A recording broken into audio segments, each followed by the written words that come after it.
everyone. The game is still loading up, so that is, and I'm forgetting my fucking keybinds. God damn it. God damn it. Okay, I need to pull them up on my phone. Okay, the game is actually loading now. Give me a minute.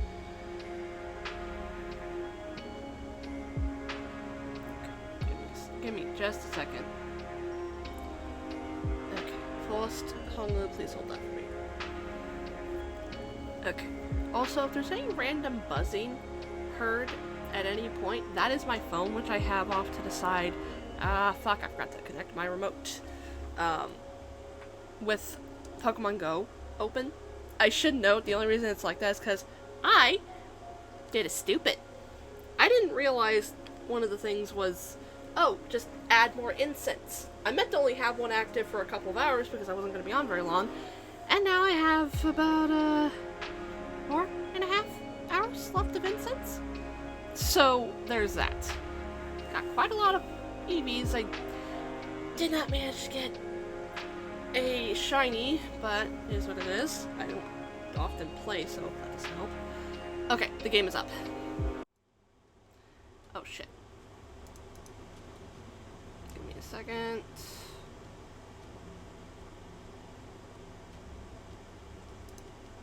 I should really sort this before stream. I just didn't think on it. Okay. Anyway. Off we go. Is the game not loud enough on my end? It's not that loud. Why is it so quiet? Oh, I've got Moo Moo turned down. Okay. Sound warning. There we go.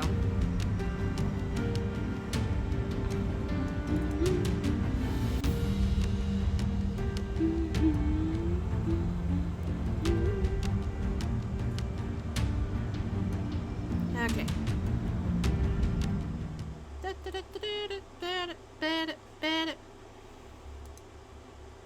Gamepad. We meet again. How many times would you say we have met? I need to renew this.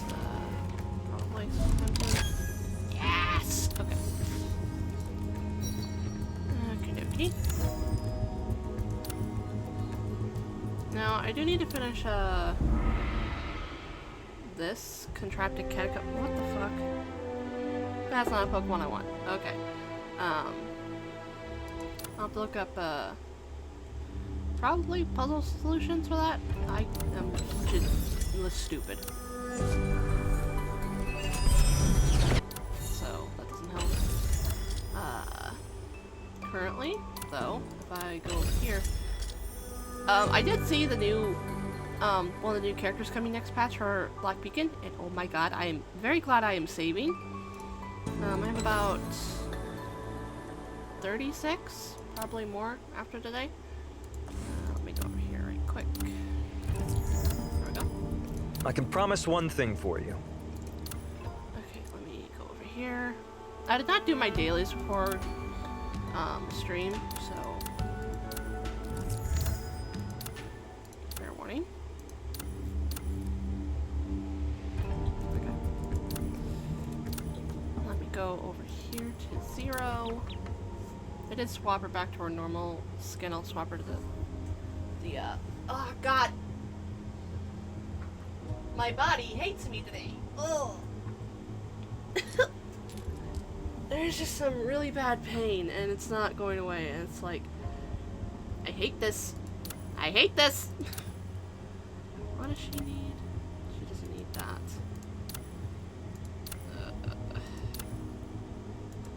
I'll just go light damage.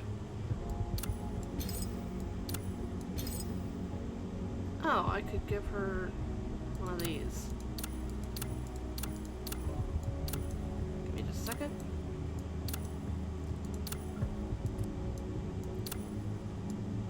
Let me... Hey, Mocha! Welcome in, welcome in! Let me make sure I do this correctly.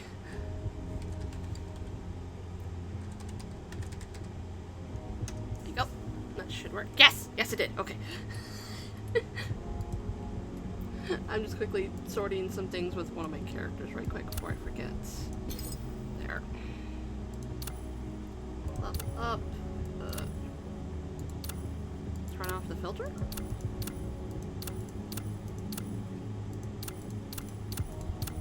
Yeah, sure, that works. No problem! I'm gonna, once I get done with just, nope, nope. You know what? Yeah, sure, this works.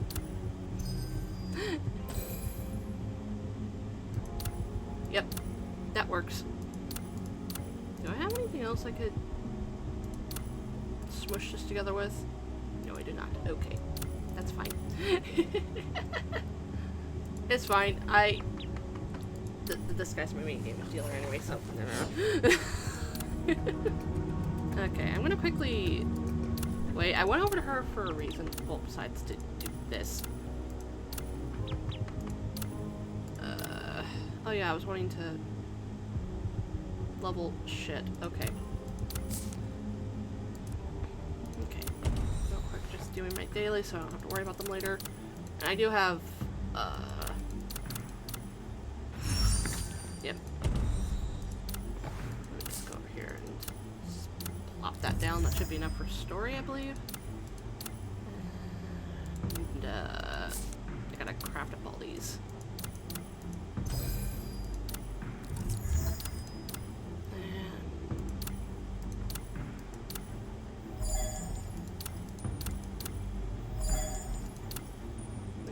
Good. Okay. Do I want to...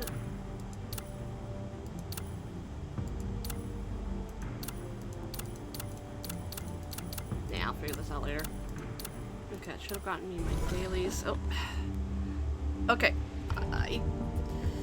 For reference, okay, that works. Oh. Weekly reset.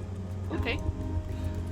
If my phone is heard buzzing, I accidentally did a stupid earlier today because I was on Pokemon Go, and I did not realize a certain button would have me use another incense for attracting Pokemon, because I was just trying to get, like, a few EVs. And I now have about 4.5 hours more of incense, so I just have it open in case there's anything that pops up that I would want. So that's a thing. Okay. What in the fuck? Ah, yes, 2 Fuecoco's. I don't even know if I have enough Pokeballs for these guys. Pokeballs or stay in the ball. Room.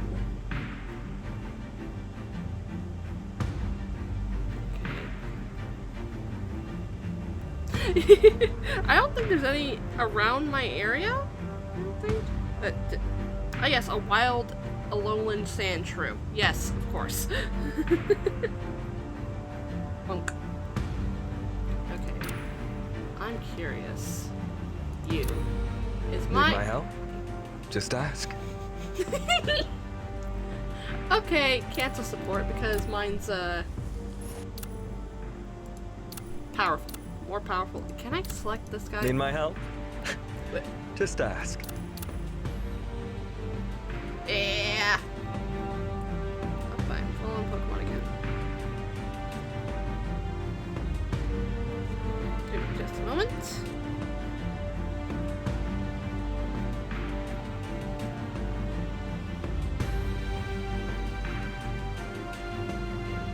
Yeah.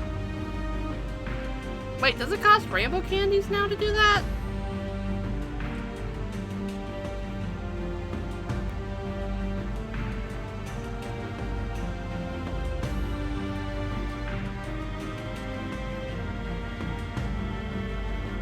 Oh, okay, gotcha. I am slightly stupid. I'm gonna get rid of this. There's a couple slots full. Okay. Okay.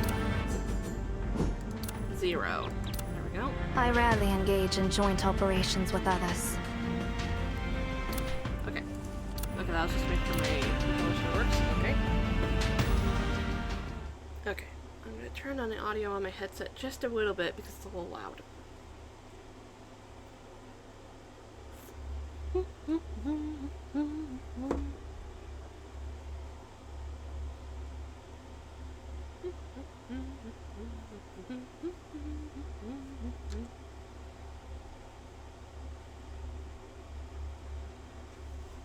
Ah, okay, gotcha. Gotcha. The meeting. Huh?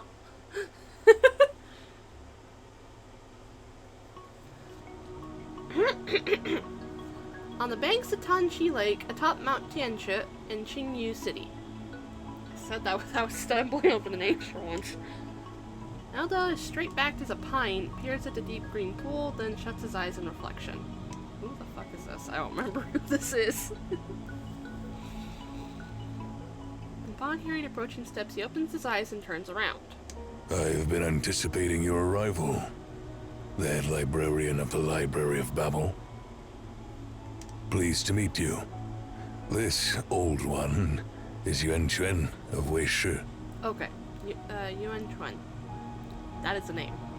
I didn't expect the new leader of the Emaon Sages to be this young.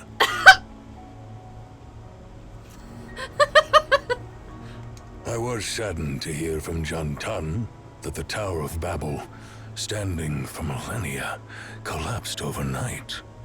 And I heard that many Emaon were stranded in the library, their fate uncertain. Yep. As part of CAVE, we at Weishi should have put all our efforts into aiding them.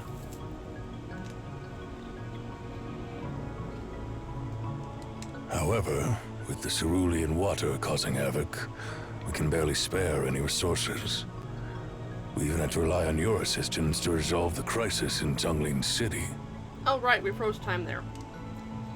The elder pauses, carefully examining me for a moment. I've received reports.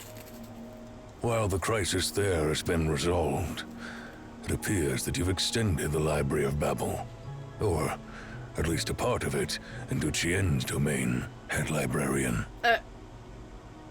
I didn't mean to do that! What's that supposed to mean? According to the report, the time in Zhonglin City has been cut off from our main timeline and trapped in a static temporal realm. Given the circumstances, I believe the only factor causing this phenomenon is you. Okay, sir, to be fair, we kind of were panicking. Trying to fucking stop everyone from getting the cerulean blight. So, I don't think I was thinking when I did that. Zero steps forward. Master Yuan Chuan, are you doubting our head librarian? The elder shakes his head. No. I believe you harbor no ill will, and I appreciate your help, even if you may not fully grasp the extent of your abilities. The source behind this must be an anomaly. Considering all the CAVE members present in Zhonglin City at that time, it's logical to attribute it to the Library of Babel. Yeah, no shit. After all, only that enigmatic library could exert such influence over space and time on such a grand scale. Okay, where am I supposed to put this? I'm gonna put that over there, and I'm gonna throw that away later. If I'm hurt munching, I just have like vanilla wafers. That's about all I've had to eat today. Dinner's not gonna be done for several hours, so.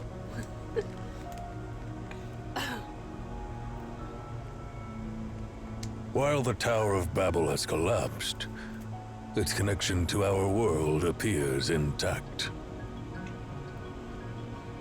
I admit nothing. Once again, the elder fixes his keen gaze on me.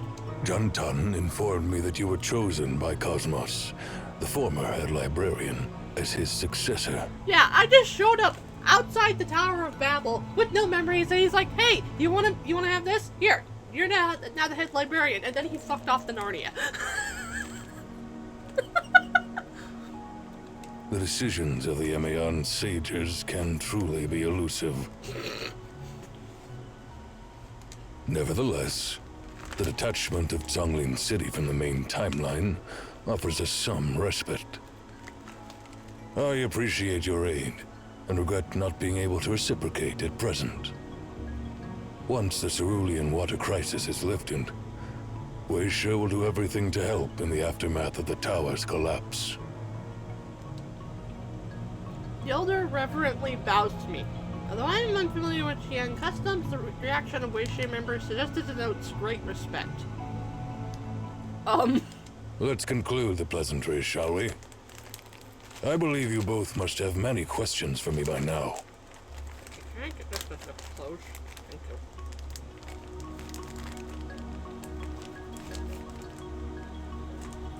Please, feel free to ask. I'm an open book.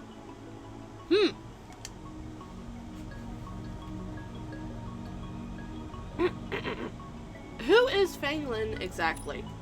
I know who it is.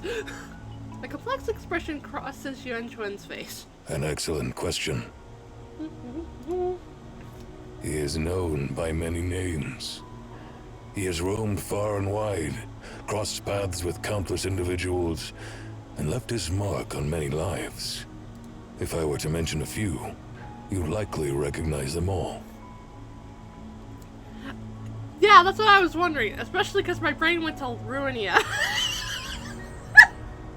I would assume it's a compliment? However, it's his original name that I believe intrigues you the most. I should not be going for a fucking wafer, considering it's probably who I think it is. Because without his deeds, we wouldn't be having this conversation now. Feng Lin's true identity is the very architect of this palace, this city, and even this realm beneath our feet. Jixia, the first emperor of Qian.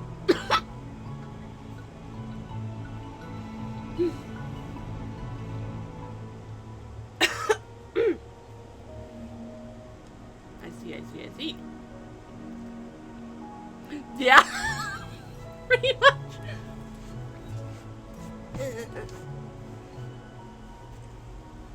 Is he immortal? Jixia was the first to drink from the cerulean water flowing from Tianchi Lake and gain immortality.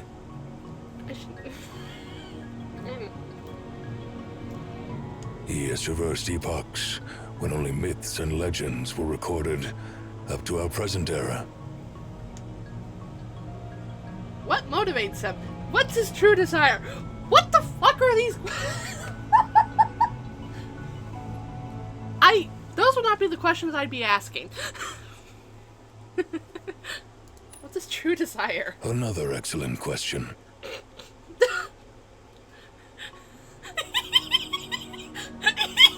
Yeah, pretty much. But I can't claim to have all the answers. We're confronting an opponent whose history rivals that of Qian. Whatever he aims to achieve, I wouldn't be surprised by his vision.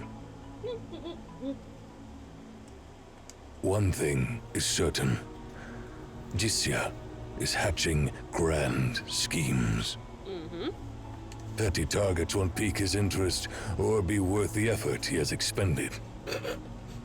We will do everything in our power to thwart him.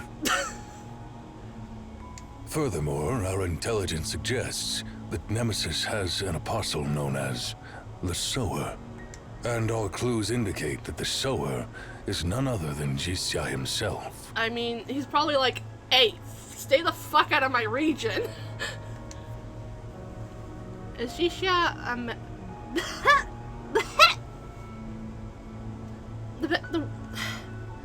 Okay, the reason I'm getting tripped up on his name is because it said one way, what we're hearing now, but when I pulled him, he said Jicha. Jicha introduced himself with that, so I don't know which one to fucking use. Is Jicha a member of Nemesis? Yuan Chuan grins. Definitely not. I'm firm on this. To him, Nemesis, and even all humans today, are like mere children.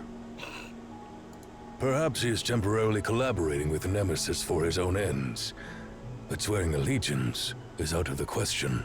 Yeah. Nemesis is not worthy of him. You know what? Yeah. Do you think what's happening in Qian is linked to the Tower of Babel? That requires further investigation. However, given CAV's recent setbacks in such a short span, it's hard to overlook the potential connections. I have a feeling, even if we resolve the Cerulean water crisis, Nemesis likely has other plans in motion. But, well, that's a concern for later. Let's concentrate on the present. Like, what? You journeyed all the way here from Songlin City. Have you noticed anything intriguing? I'm curious to hear. Okay, I turned my...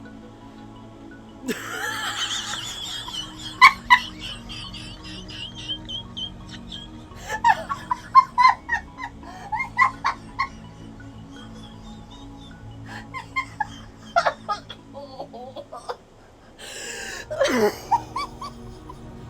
don't know why they got me.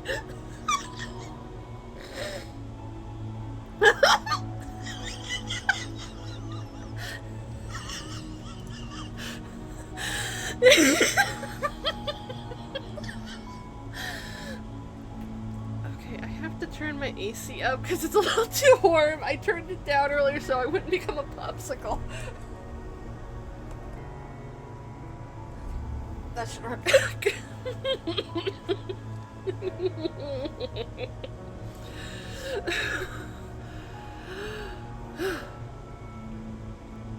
Fuck, where's the game window?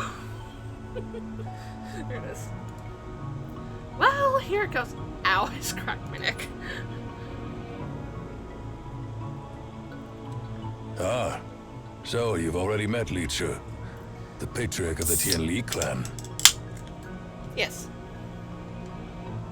You look unfazed. Well, we've been keeping an eye on their movements.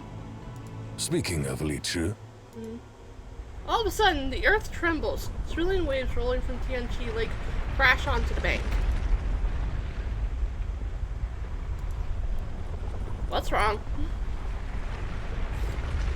Before I can finish my words, alarmed cries of birds and beasts from afar resonate through the mountains, drawing close to the summit. Xin, Ming, protect the head librarian and Master Yuan Chuan. Okay. Disperse. Transfix. Oh god.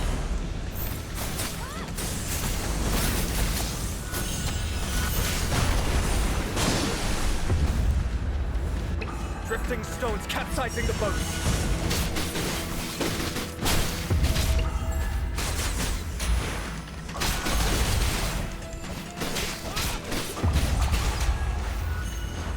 Now is the time to turn the tide. There we go.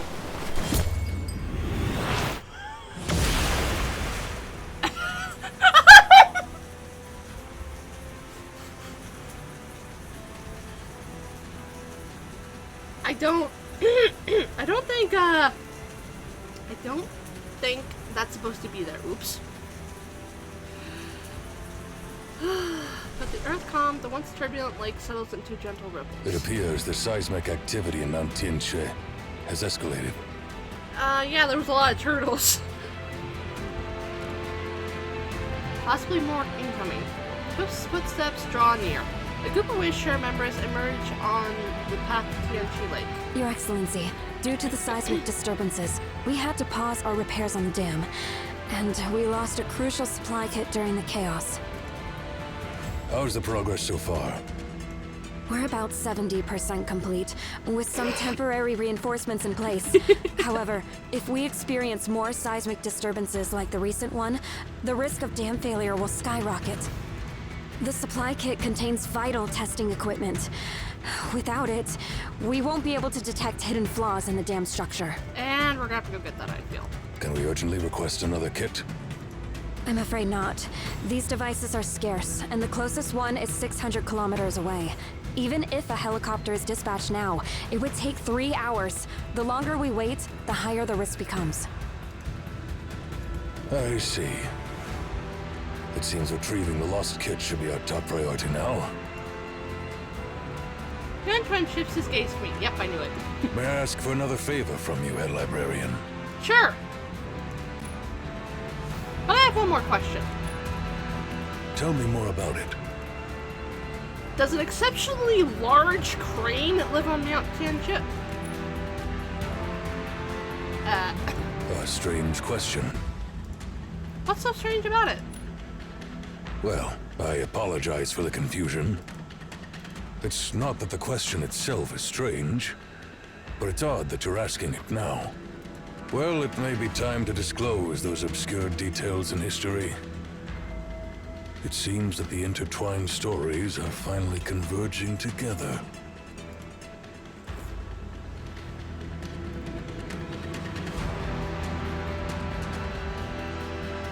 Looks like should have. It looks like I should have asked you that question another time. Don't worry. I'll share the whole story, but it's a long one, spanning more time than I can explain in a moment.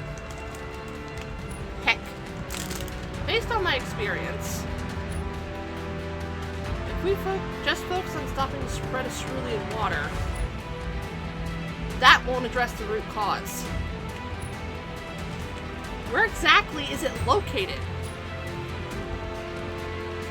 I understand. Given the circumstances, it wouldn't be wise to keep anything from you.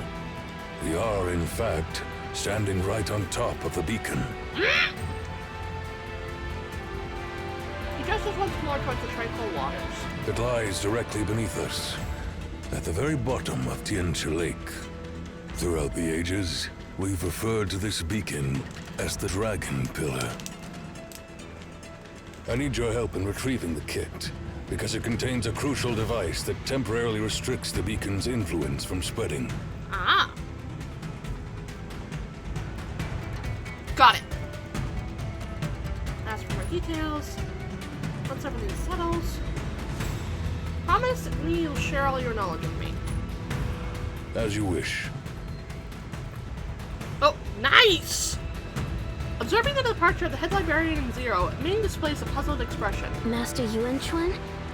This is something that Qian and Wei Shi should handle internally. Why do you always involve the head librarian from Emaon? That outsider doesn't even grasp the true potential of the library's powers yet. The elder shakes his head and lets out a soft sigh. Well, there's much you're unaware of, Ming. In fact, the head librarian isn't exactly an outsider. What? Yuan Chuan gazes at the greenish lake and mutters, perhaps to Ming or perhaps to himself. Even if we disclose these ancient secrets to the head librarian, I doubt the Emperor would object, given his open-mindedness.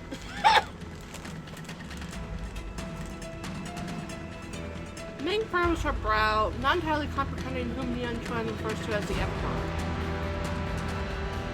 Even more perplexing, why does Yuan Chuan maintain such a reverent tone when addressing the culprit of these crises?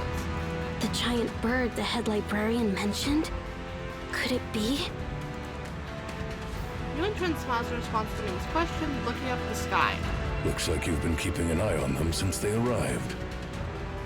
All right, Ming. Follow the head librarian and find out what's going on with your eyes. Consider this a chance to solve that childhood mystery that's been on your mind. Why do I have a thing? I'll deal with that later.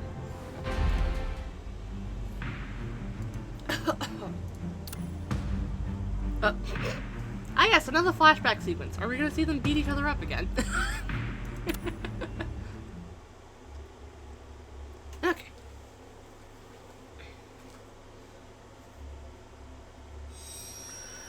Heart of the world.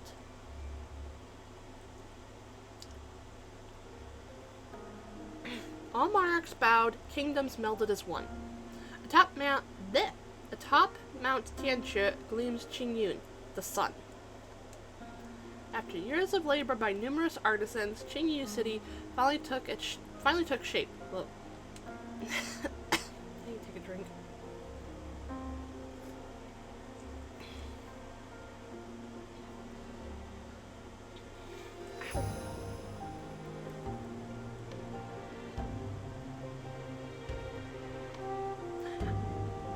That's a good question, actually. I have to actually Google that. Maybe it's kind of...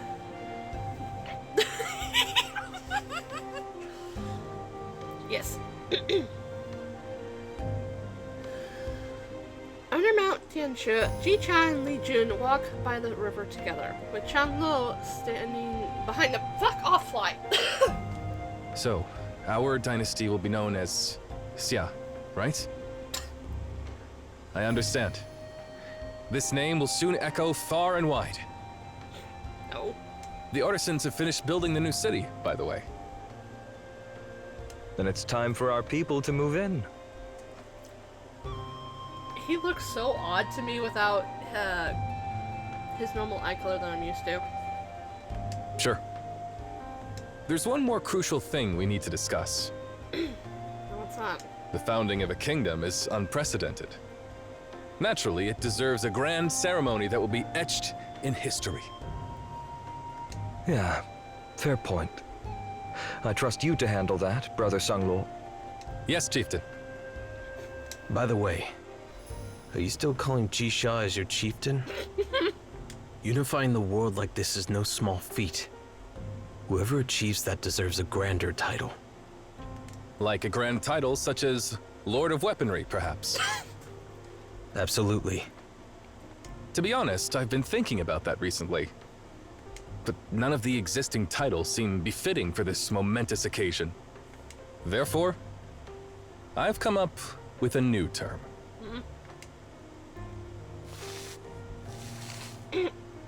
Oh, sorry, I'm choking. Ugh. Generations to come, this term epitomizes the ruler of all living beings under heaven.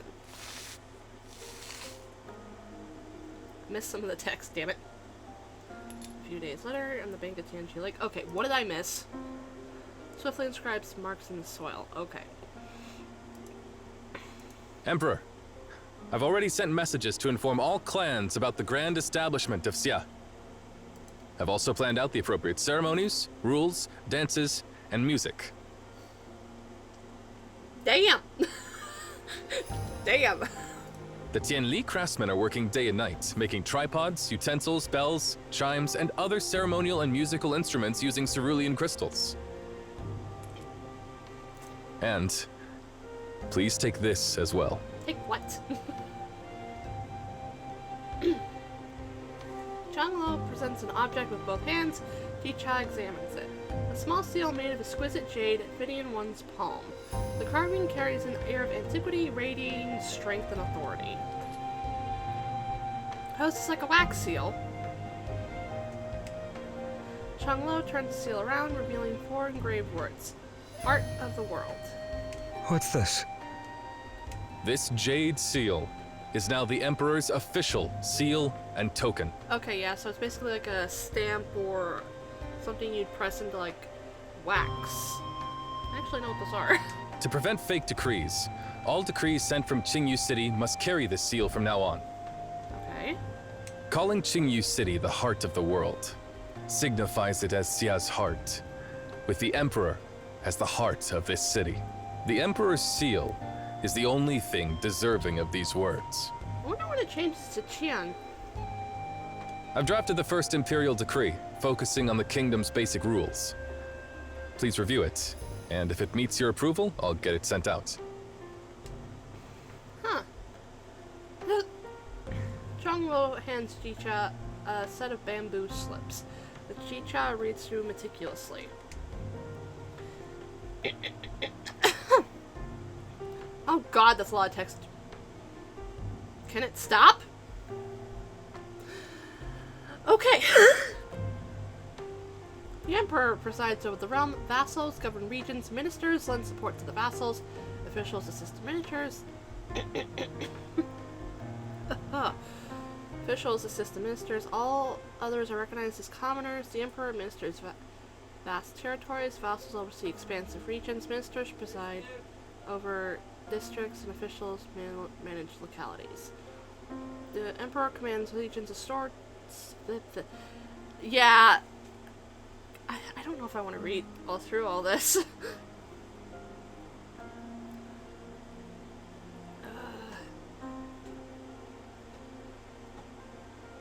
Jesus Christ, okay. Okay, this looks like just...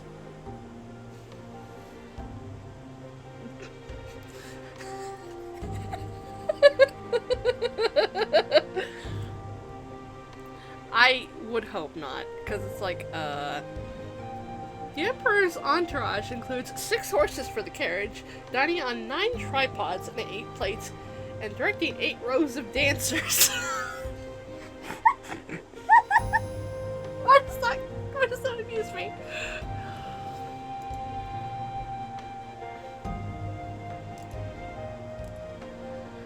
Yeah, pretty much, yeah.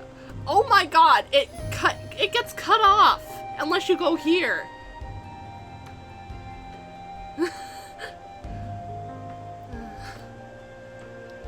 4 horses for the characters dine on 7 tripods and 6 plates and oversee 6 rows of dancers. Why are there so many dancers? Yeah, I'm not reading all this.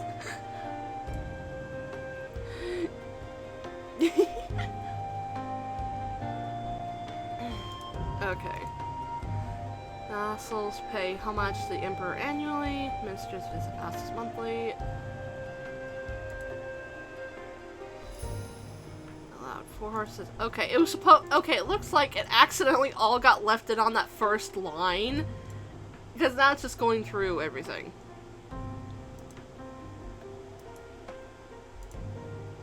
All these details outline a new system of governance and structure. Brother Sanglo, is this getting a bit too complicated? He and me having the same thought process.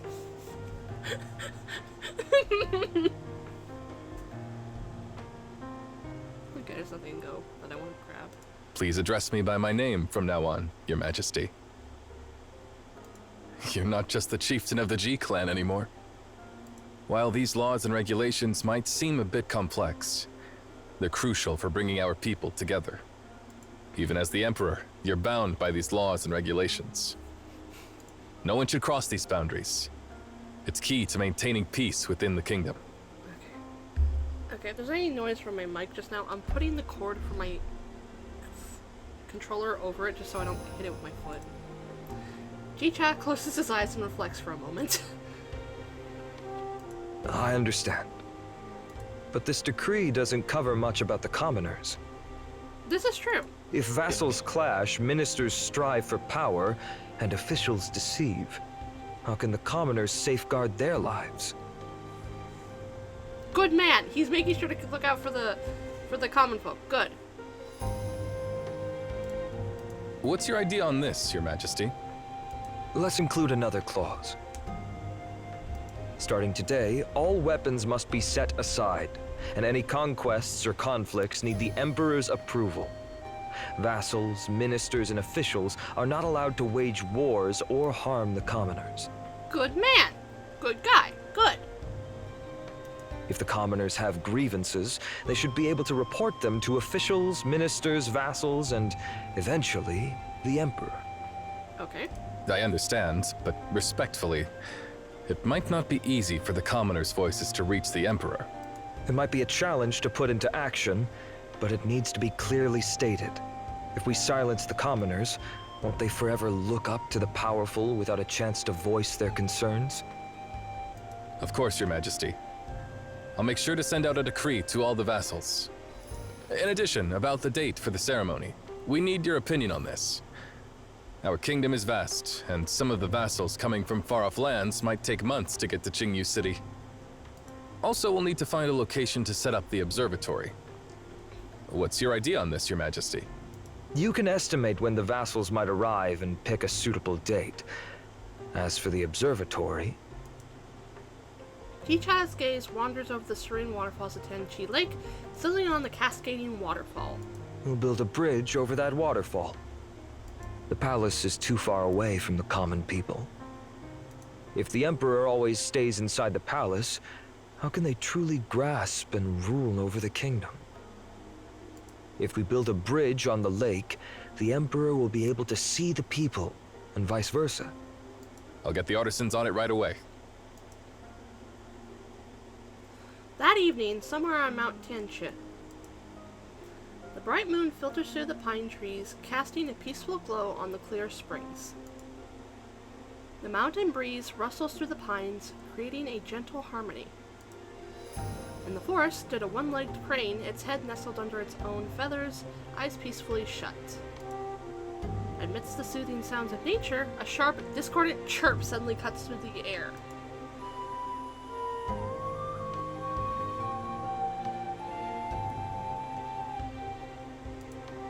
The chirping momentarily falters with a soft exhale, and then resumes its piercing tune.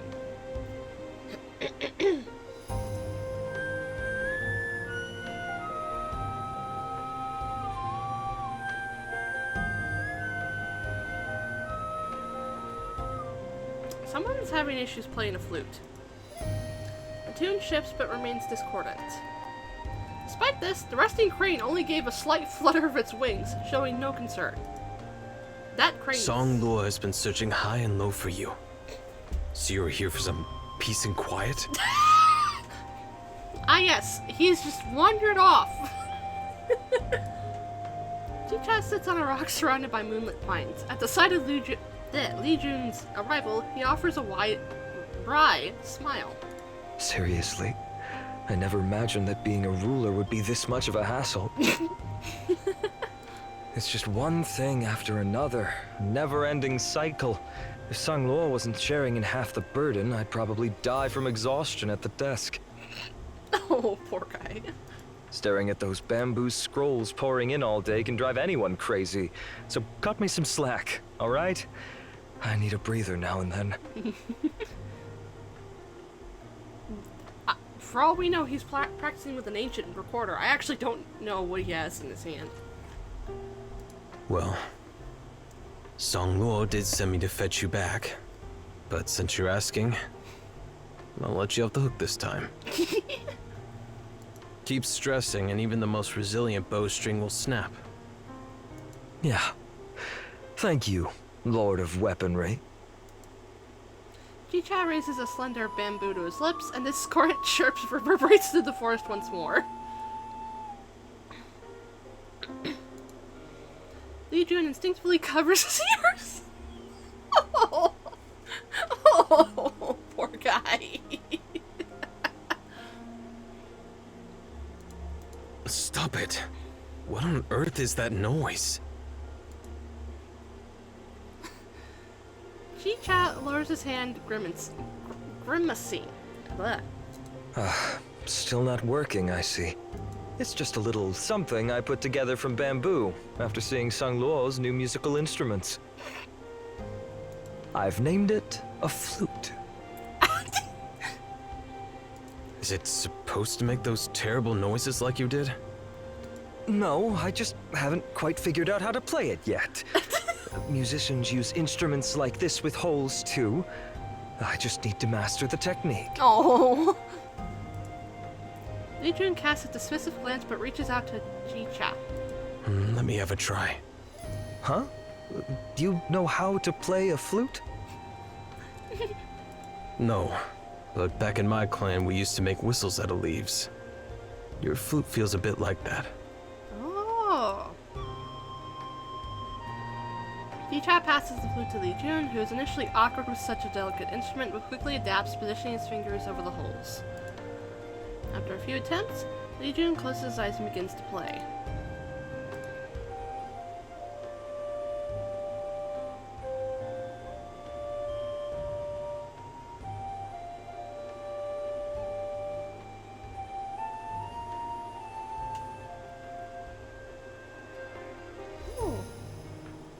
He opens his eyes again. He looks at Ji-Cha in astonishment. Is this really that incredible? Well, I hate to admit it, your talent with the flute far surpasses mine as the inventor. Well, it's just like hunting. Practice makes perfect. You can keep this flute then. Just play it. It's rare to have some leisure time like this. Li Jun snorts derisively but does not decline.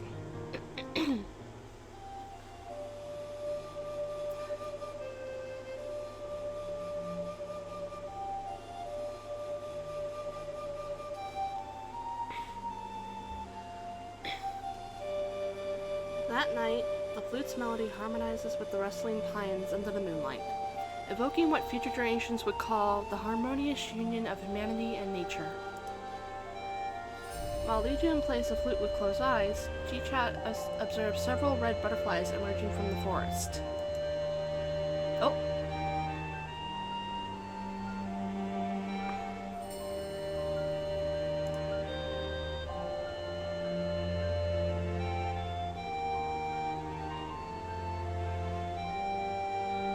The butterflies dance above the clearing, responding to the flute's melody with their fluttering movements. Ji-Cha reclines against a cool boulder, savoring the moment with closed eyes.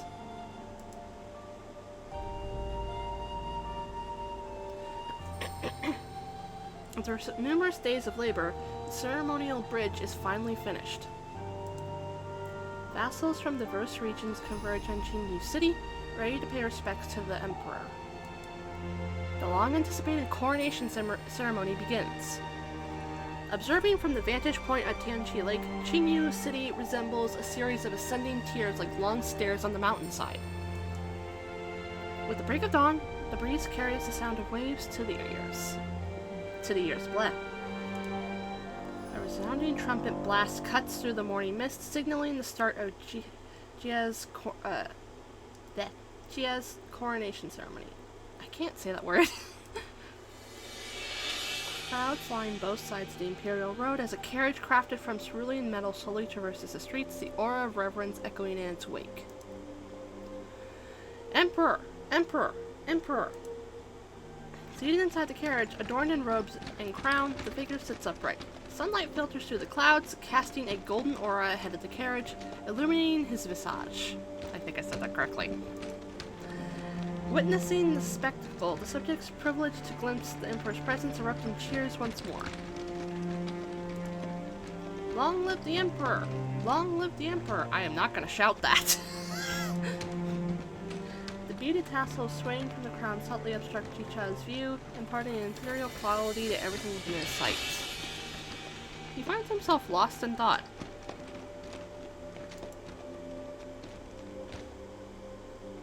By the time he reorients himself, the carriage has reached the mountaintop.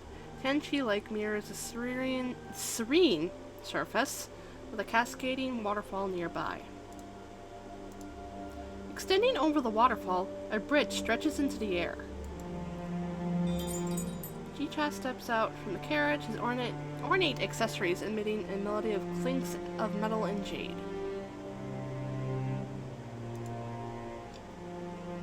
He gazes at his reflection in the water.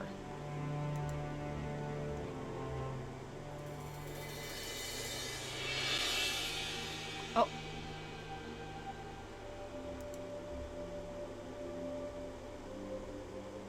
Clad in his new attire, he appears almost like someone else. Subjects around the lake similarly don garments distinct from their usual attire. Fabric replaces animal skin, silk supplants hemp rope, and jade pendants substitute bone jewelry. The sleeves should be rounded, while the curved linings should be square-shaped. The rope should be straight, and the lower hemline should maintain a consistent length. The elegance of attire aligns with the customs of the Grand Kingdom known as Chia. Yeah, I think I said that quickly. Embodying the principle of attire and adherence to societal norms. Ji-Cha proceeds towards the bridge, receiving bows and salutes from all attendees. For the first time, this land witnesses such a convergence of people, each engaged in their respective endeavors. Consequently, the newly established kingdom requires numerous departments to aid the emperor.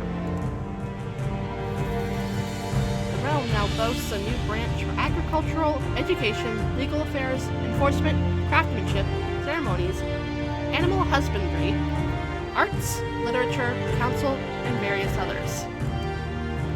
Shanglo has diligently overseen this process, scrutinizing all departments and appointing the most capable individuals, culminating in the selection of the ministers now gathered before Jicha.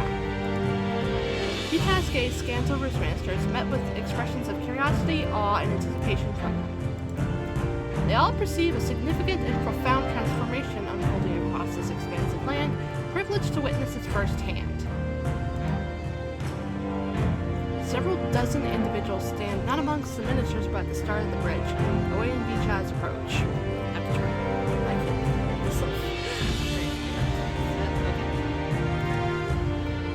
These are familiar faces to Jicha, formerly leaders of clans, now referred to as vassals. Their territories have been organized into domains with the emperor as their common sovereign. As Jicha approaches, the vassals salute, observing him ascend the bridge over the waterfall. Like a bit.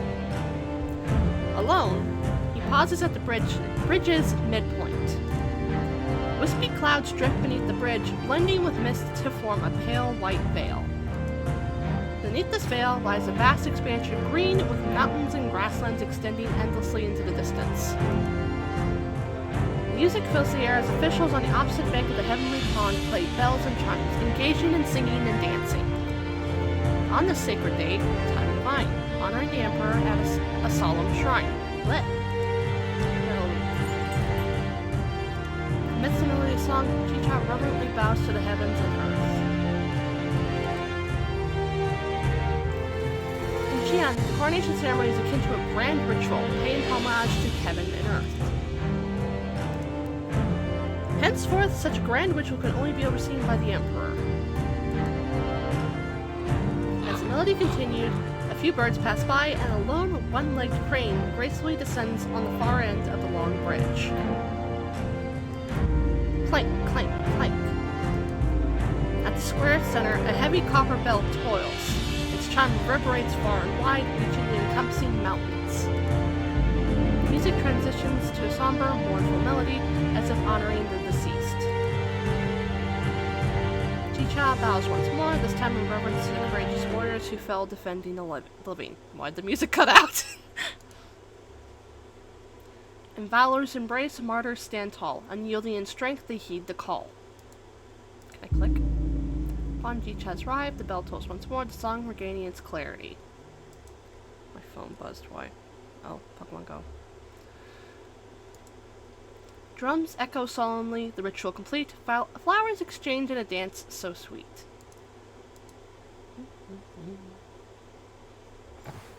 Okay. Okay.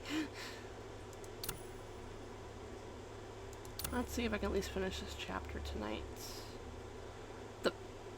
Hang on.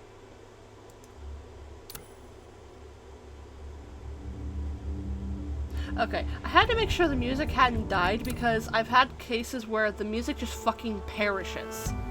I don't know if it's been a glitch that's been fixed since then, but it's like, I'm gonna just make sure.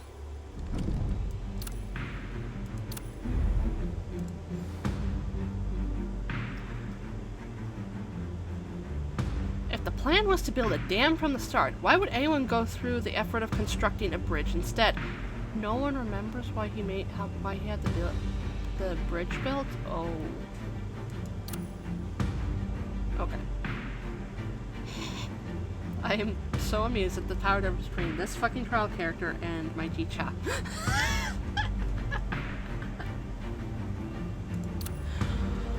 Okay.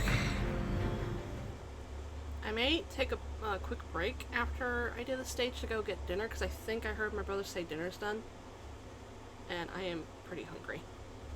I shall see once I'm done with this. Oh, sorry.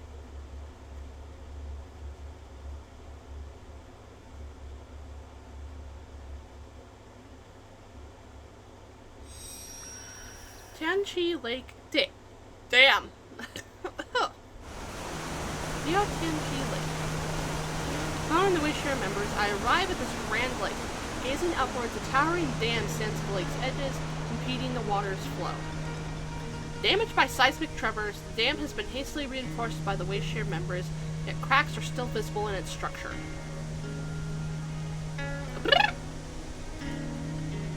Okay, I didn't miss anything. I thought I did. Sections of the dam exterior at the highest point have been breached, revealing the massive cerulean stones within.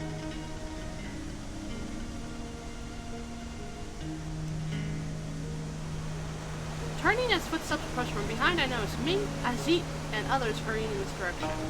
This here is the ancient Tianshi Lake Dam.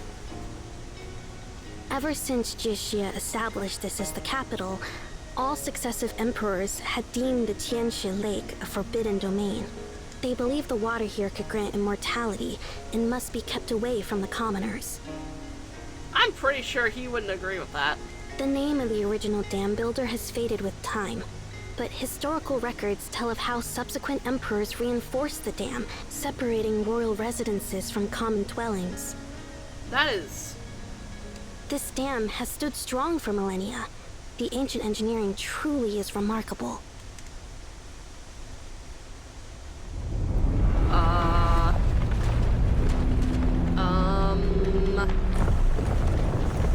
The ground's shaking. Darn it, the dam's cracked again. I know a bit about the dam structure. I'll go there and check it out. Where am I supposed to go? This way? Yeah, it has to be this way.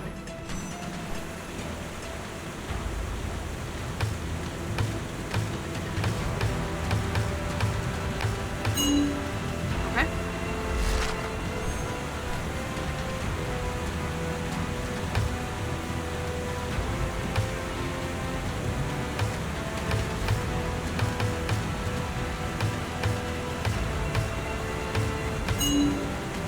Okay.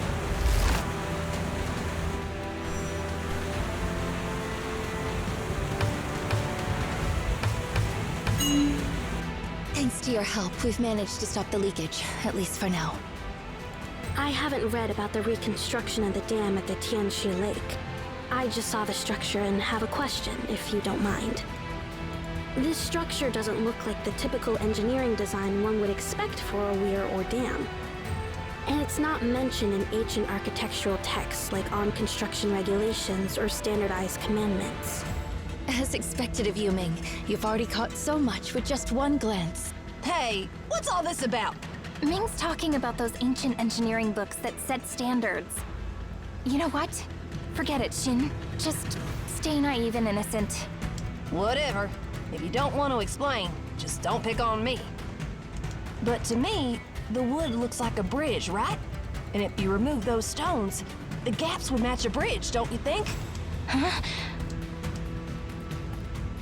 Why so quiet? Did I say something funny again? No. Your mind is surprisingly sharp at times. Oh, now that you mention it... The dam here seems like it was once a bridge encased in stone for construction. Was this construction method ever used in the past, Ming? No, at least not to hang my on! knowledge. It doesn't make sense. Why would one build a bridge if the intention was a dam in the first place? Give me a minute. I'll be right back.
Okay, I am back, but I am having to precariously fucking balance the plate that I have on my leg at the moment, so give me a moment. I gotta fucking...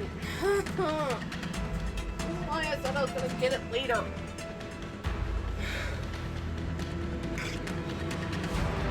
Like, don't respond to a fucking text. I'm usually busy.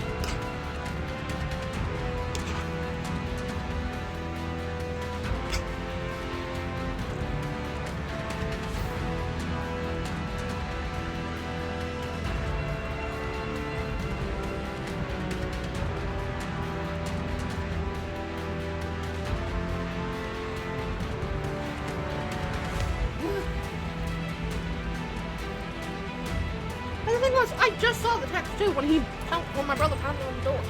I just saw it pop up on my phone. I didn't even need time to respond.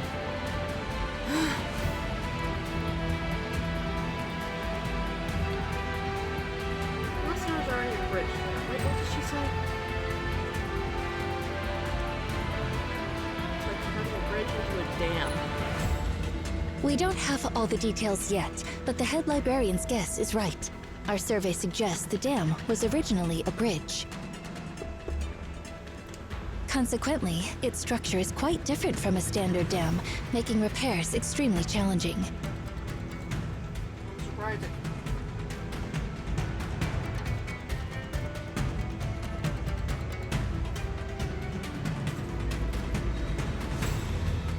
Without specialized equipment for flaw detection, our current fixes are temporary, and even minor geological shifts could undermine the structure again.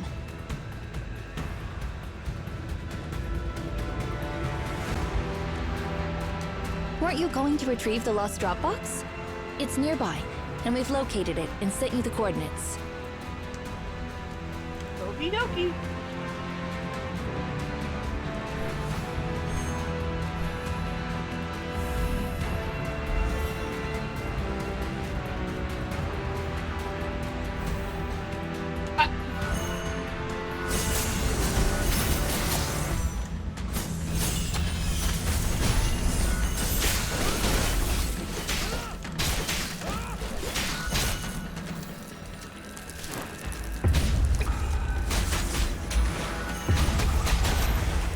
These are the last coordinates from the locator. Let's search. House stands empty. Small lotuses of blooming fish are swimming in the water. Doesn't seem that ordinary.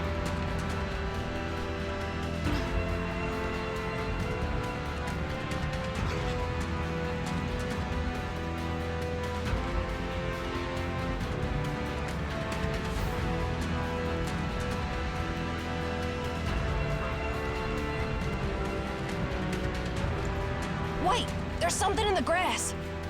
Oh, this must be it. 2 flaw detection devices, 2 portable generators, and various project components.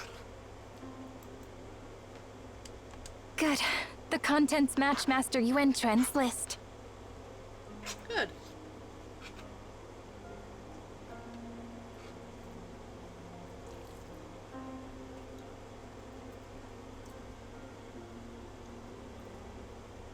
But what exactly are these components? They look like they were sculpted from stone. And what are these stones meant for?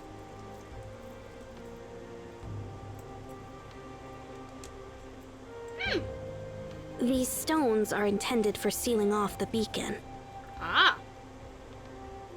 How should we seal off the beacon with these stones? Huh? You're not sure what to do? Oh, sorry. I forgot to share the details. While the beacon's activation is beyond control, the spread of cerulean water is caused by the anomaly from the beacon. Therefore, physical separation is the most effective solution. Whether by sealing the sluice gates or using this sarcophagus, it is the most straightforward approach to prevent the pollution from spreading. Soon, you'll witness it yourself. We will contain the beacon in a specialized cylindrical sarcophagus to separate it from the lake water. Ah. This sarcophagus incorporates Delphic Oracle's technology and was delivered from Delphi 2 days ago. The stone inside is the key to activating it. Huh. This all seems a bit too simple, doesn't it? This is a bit too convenient. Fanglet, Ji-Cha has vanished since he left Xiangling City. He's shrewd and cunning. It's strange how his presence is absent here in Qingyu City. As soon as the words leave my mouth, a sense of unease creeps in. Did he just fucking walk up on us? A vivid memory from the previous night flashes through my mind. What? Nope, nothing I want to grab on Pokemon Go. The image of that lone crane under the moonlight resurfaces. To be honest, I've been thinking about it since last night. As these words interrupt my thoughts. If I were him, I'd have acted ages ago. Yet here we are, battling the water's spread while he lounges around.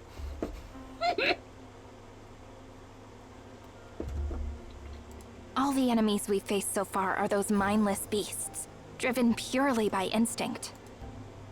I can't discern a pattern or purpose to any of this. Like, it's all one big chaotic mess without a mastermind behind it. What are you talking about? Sounds pretty complicated. Sheen has the IQ of a walnut, I swear. Sometimes I envy your innocence, Shin. How do you keep your head so clear? Hey, I'm on to you. You must be bad-mouthing me. Ignoring the bickering pair, Ming directs an inquiring gaze in my direction. What do you think about this, head librarian of Emaon? Ji-Cha is definitely up to something. Agreed. Vigilance is key. Let's head back now. With the detection device, the repairing work can resume. While heading back to Tianqi Lake, I noticed the exposed scar atop the dam, revealing cerulean stones.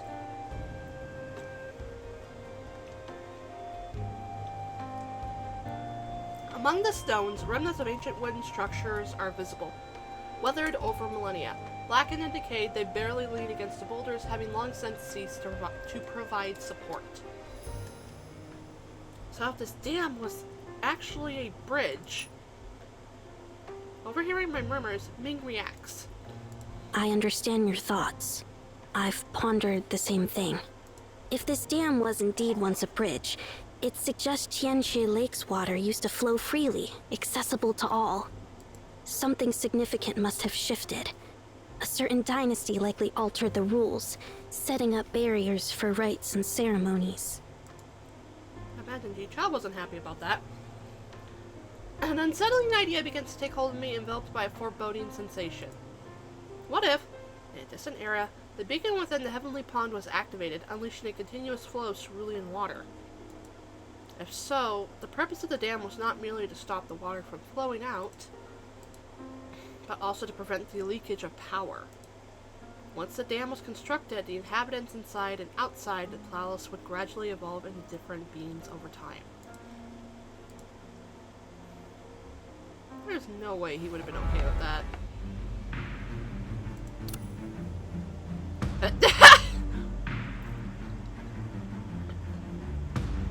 Okay.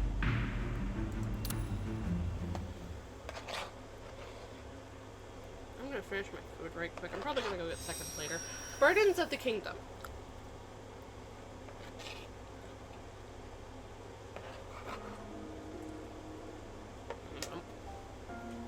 Okay.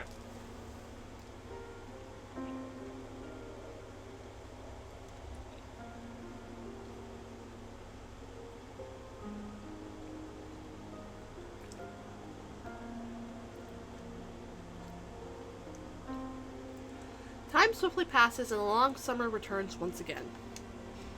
By the shores of Tianqi Lake, a single white crane, separated from its flock, stayed near the water, occasionally dipping in the ripples and grooming its feathers.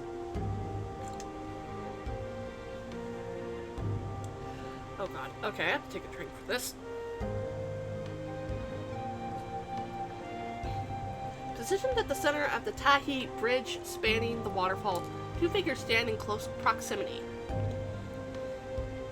Things have been pretty calm lately. You're only saying that because Song Luo is handling all the paperwork for you, right?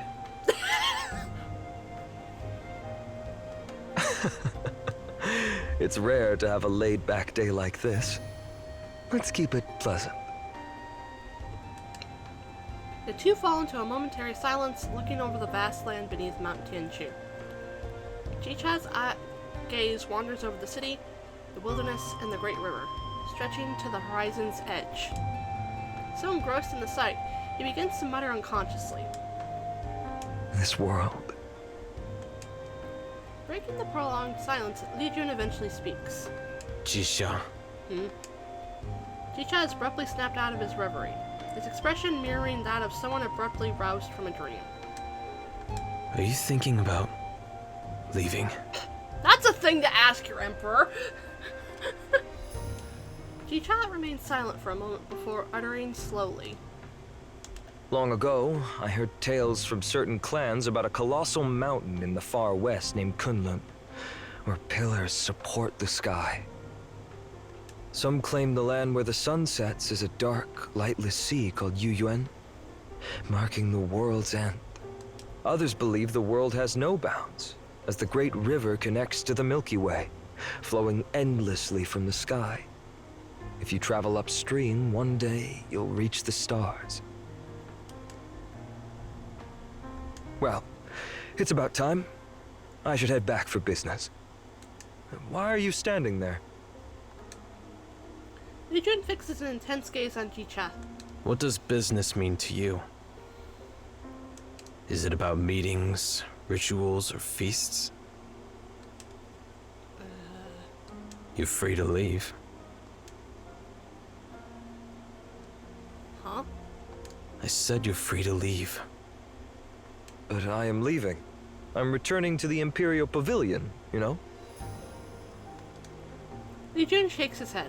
I mean, you're free to leave seeing Yu City. What? You're not taking my words seriously, are you? I'm serious. I've been watching you these years.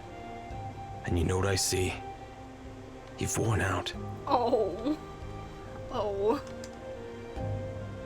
I've seen the real you. Remember back when you scaled that mountain solo and faced me head on? There was a spark in your eyes. A spark I haven't seen in years. Oh! You've been handling your duties well, flawlessly even. You brought together countless tribes to form a grand kingdom. Now, this realm has weathered its initial storms and is following the path you and Song Luo envisioned.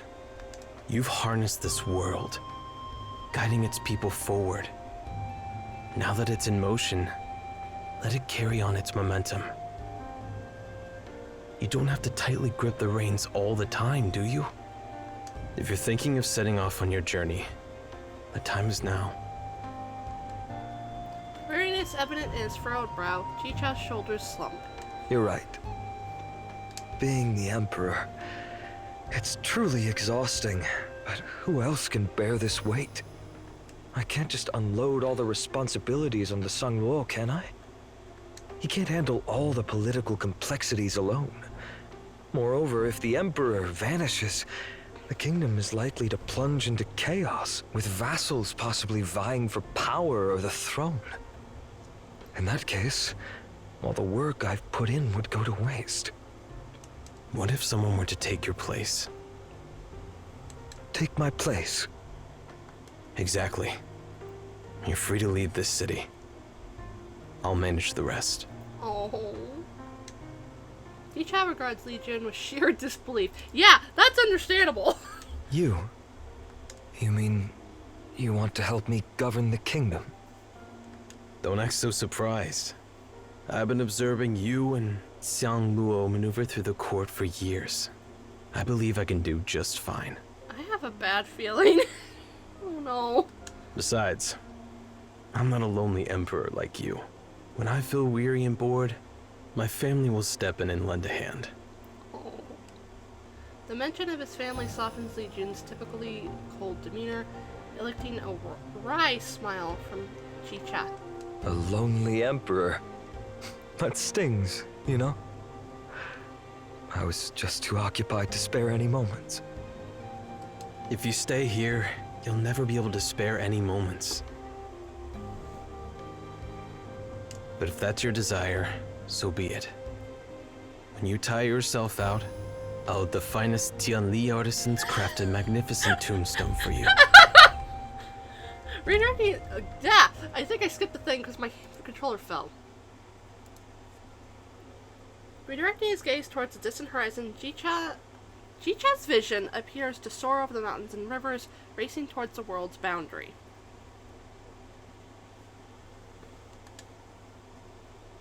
Gradually, his expression regains its solemnity. I think I said the Li Jun, a lord of weaponry. Will you vow to serve as regent and stand in for the Emperor? Will you vow to be just and faithful? Oh, fuck. Will you vow to give your all for the people of Sha? I will. By the honor of the Lord of Weaponry, I will honor the Emperor's trust. Oh. The Tianli clan and I will never leave Xingyu City. We will give our all for Sha. No, for all the people in the world. After a while, the crane near the pool raised its head, quietly watching the pair on the opposite shore. The two men share a momentary gaze. Chi-Cha then takes a step back. Chi-Cha then takes a step back and offers a slight bow.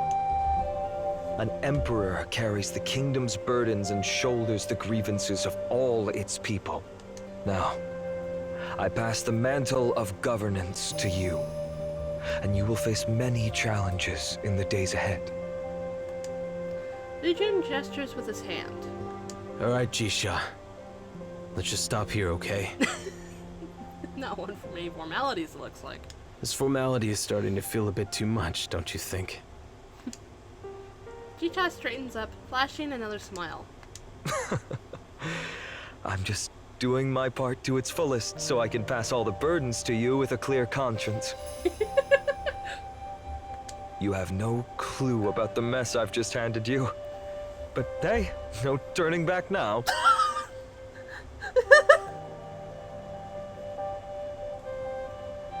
It's all right. Carry on your journey, Chi-Cha. Cue him just fucking vanishing. Go explore the uncharted corners of the world. To the source of the river, to the land where the sun sets.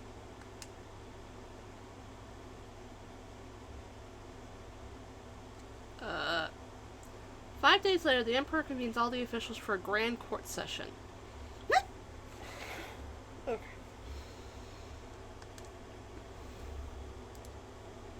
By royal decree, the presence of Li Jun, the patriarch of the Tianli clan, is mandated. Amidst the perplexed expressions of the gathered officials, Li Jun ascends the steps leading to the throne, halting in front of Chi-Cha and Shanglo, who holds the decree. Henceforth, you shall assume the role of regent, Li Jun. You are vested with complete authority to oversee all governmental matters. Your directives are to be followed without hesitation. Chaos erupts in the room, but Chi-Cha rises to his feet, quieting the commotion. Extend your hand, Li Jun, the Lord of Weaponry. In full view of all present, Chi-Cha places a seal in Li Jun's hand, an exact replica of the Emperor's seal. This seal, crafted by historian Sang Luo, mirrors the Emperor's seal and symbolizes the regent's authority, engraved with the inscription, Justice of the World. Its bearer is entrusted to uphold righteousness, exercising the Emperor's power as if His Majesty were present. Okay. The profound exchange within the royal palace resonates like a ripple, but the most significant impact felt at the core. However, it will take time for this ripple to reach distant shores. On that day, the sun still high in the sky and citizens engrossed in animated discussions, Jicha, the first emperor, leaves the city secretly, embarking on a journey.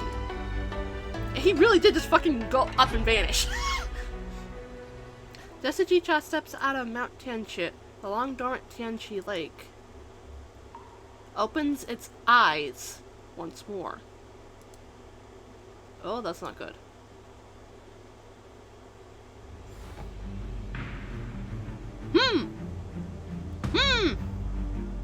That's concerning.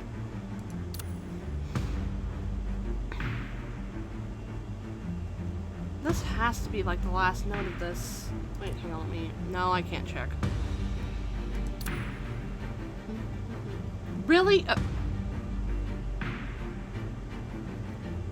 Okay, no Pokemon that I want. Okay. Off we go. Okay.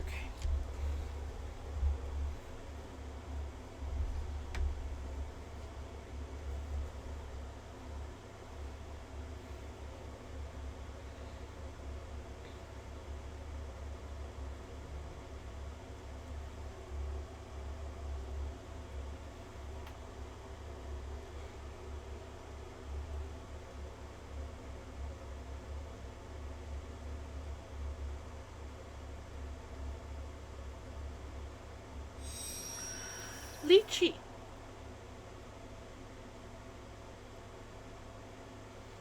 Earlier, within the Tianli ancestral mansion on the mountain's opposite side. Following the earthquake, startled beasts flee from the woods, converging towards the Tianli ancestral mansion. Proficient in material arts, all members of the Tianli clan, regardless of the age, wield various weapons. The clash of metal echoes continuously within the mansion, blending with feral roars of the invading beasts.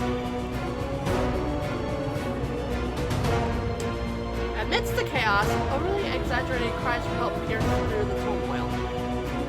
Patriarch! Please, we need your help. Beasts are attacking from the east. I want to live to see my son's wedding. That is a thing. Oh, come on! Your son is just 8! We need you more in the northeast, Patriarch! Those walls are about to collapse! That's nonsense! Aren't you guarding the treasury? It's been the most fortified place for 2 centuries! If the treasury falls, we're all in trouble, Patriarch! And you'll be saying goodbye to your pocket money! What a thing to say. Enough! You're more than capable of handling those beasts. Just stop bickering and focus on the fight. Forget it. Quiet down and take your children back to your quarters. No more talks. I'll handle this on my own. You are an idiot. Trying to handle so many fucking things all on your own. Those outsiders even left behind these purifiers. Such an unnecessary gesture. Ah! These turtles are being mean!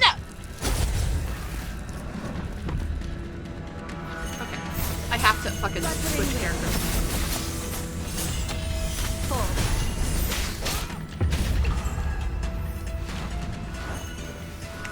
Ah! Damn. That's too many of them. I'll be exhausted at this rate. Those pesky beasts.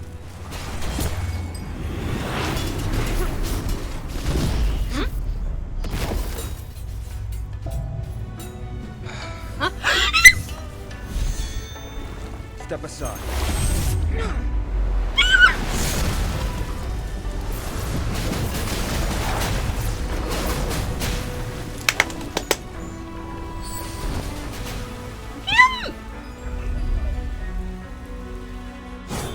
The final polluted beast lets out a prolonged scream, leaving the entrance of the Tianli clan's ancestral mansion in disarray, but restoring peace once more.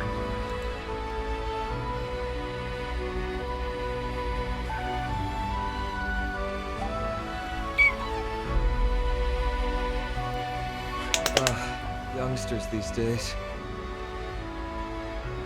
Shouldn't you at least say thank you, young man? Lychee straightens his back, attempting to mask his discomfort, but the splitting headache makes his legs buckle, nearly sending him tumbling to the ground. Best you stay put for now. Get your people to bring a stretcher and carry you inside. We should avoid moving for 3 days. Who are you exactly? Me? Well, I've been pondering how to introduce myself to the descendants of the Tianli clan. Unfortunately, I haven't found the right words. You can think of me as an old friend. A very, very old friend of your clan. Thank you for your help. We Tianli people will surely repay your kindness. No need for repayment. However, if you remain here, your safety will be in question. You're the patriarch, right? Lead your people out of the city. But I can't. We have an ancestral decree. We Tianli people must not leave this city unless absolutely necessary. Your stubbornness is just like that of your ancestor. Well, it is absolutely necessary now. Your ancestor wouldn't fold. Listen up. Time is running out. The trouble here is far from over. Seize this chance and evacuate your people from the mountain. Be quick. The stranger's voice is gentle and composed, yet carries an undeniable authority. Furthermore, his words are undeniably reasonable. You adhere to tradition when your clan faces an unprecedented crisis. It's unwise to be rigid. Li Chi nods almost instinctively in agreement. I understand. Great. Oh, by the way, your skills are commendable. Your ancestor would be so proud of you. An old friend's help can only go so far. Stay safe, Li Chi. When Li Chi snaps back to reality, the stranger is long departed. How did he know my name? His cerulean eyes strike a strangely familiar chord. It feels like unexpectedly reconnecting with a childhood acquaintance after years of separation. Li Chi scratches his head in puzzle. Have I ever met him before? No, wait. Why did he come out of our ancestral mansion?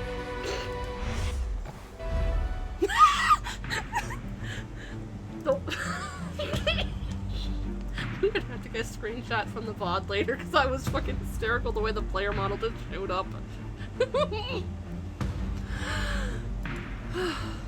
Next stage. Okay, this must be one of the last nodes. Okay, give me just a second.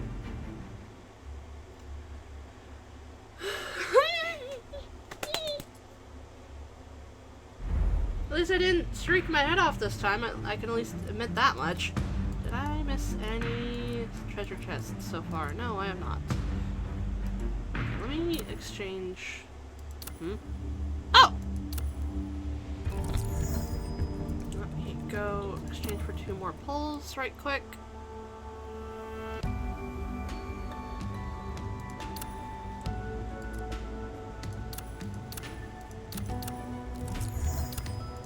That's how many?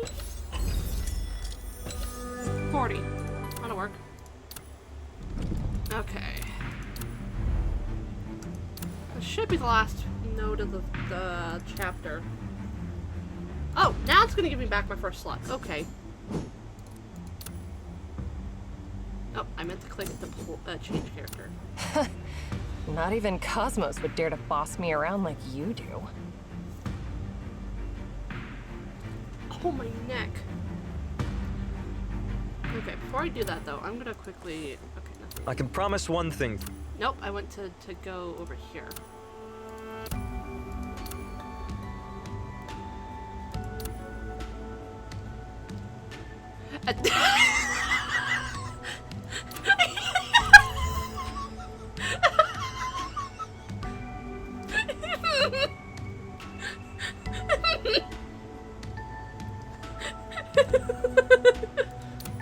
As far as I know, no. Want to play a game of chess? Or a drinking... Okay, let me give her... Are you asking me what I'm writing about? I'm recording your words, actions, and behavior. Huh? Why are you trying to stop me? Thank you. Okay. There was once a philosopher who was Oops. The so-called immortality and the so-called dragons are not a mere illusion. No, I'm just, There's still much you don't know about the secrets hidden in this land of Qian. Well, I am a shapeshifter? No, I'm... I'm just very... When I see a character I really like show up, Draconic can attest that I just turn into a fucking squeaky mess.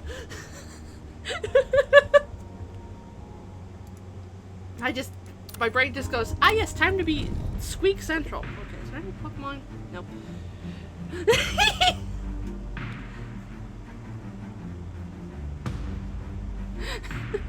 Yeah, I just get very naturally squeaky, plus that this guy's who got me into Black Beacon in the first place.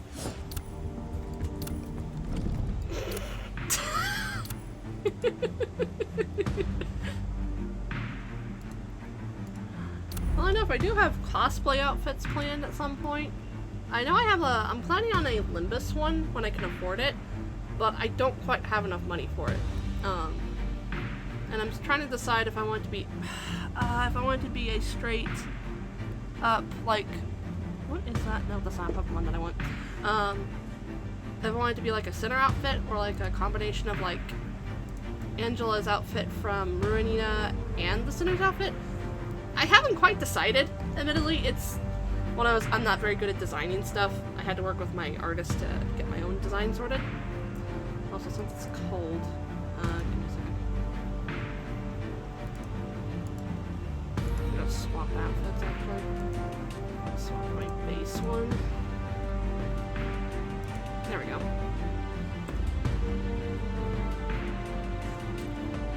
I'm gonna tell you straight up, I will poke our shared friend to see if he can help me get that sorted. It's just, not cheap.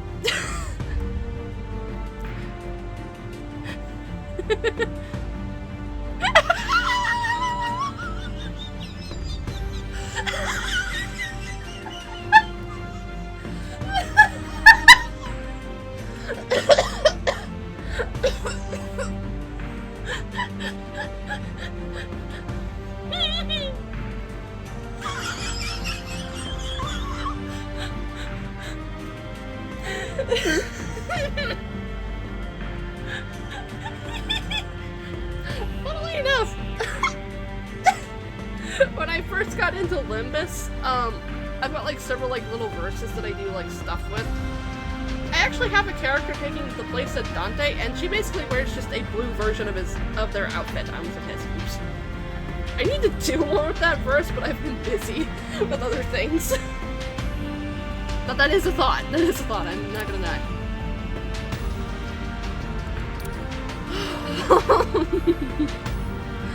Okay, let's go beat the shit out of whatever the fuck we're about to fight. Something called Bifang.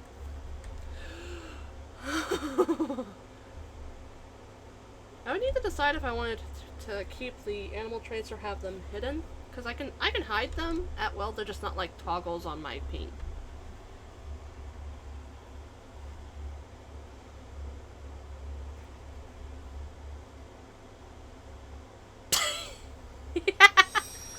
Yes, and?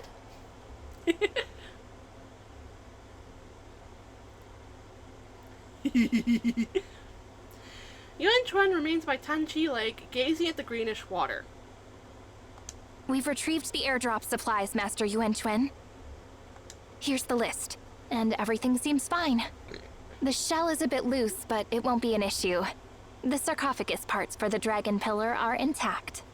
Delphic Oracle's technology is truly reliable. And it's all thanks to the head librarian in Zero. The fuck is that in Pokemon Go? Hang on. What the fuck is that? Oh. Among other things.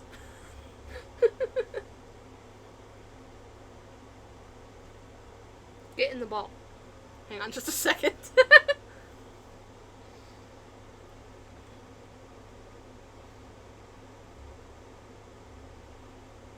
Okay. Yep.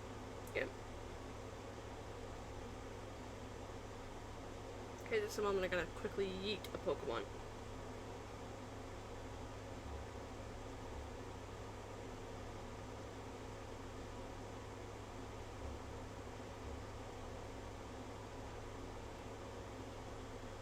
Okay. Whoops. Nope, go back to Pokemon Go. Pull it back open. There we go. Yeah, she looks really good in it. The Elder looks in my direction. Thank you, Head Librarian. We'll be sealing off the beacon soon. I mean, we do have, like, at least a couple of games we could play. If you want to start off with, like, a collab stream, just to help you ease into it. Suddenly, a chirp echoes from the sky. Everyone looks up except for Yuan Chuan, who calmly gazes at me. You had a question for me earlier, Head Librarian, before the earthquake interrupted us. About the crane on Mount Tianshui you were curious about. Yes? Yes. There is a crane that fits your description perfectly. It goes by the name Bifeng. Bifeng.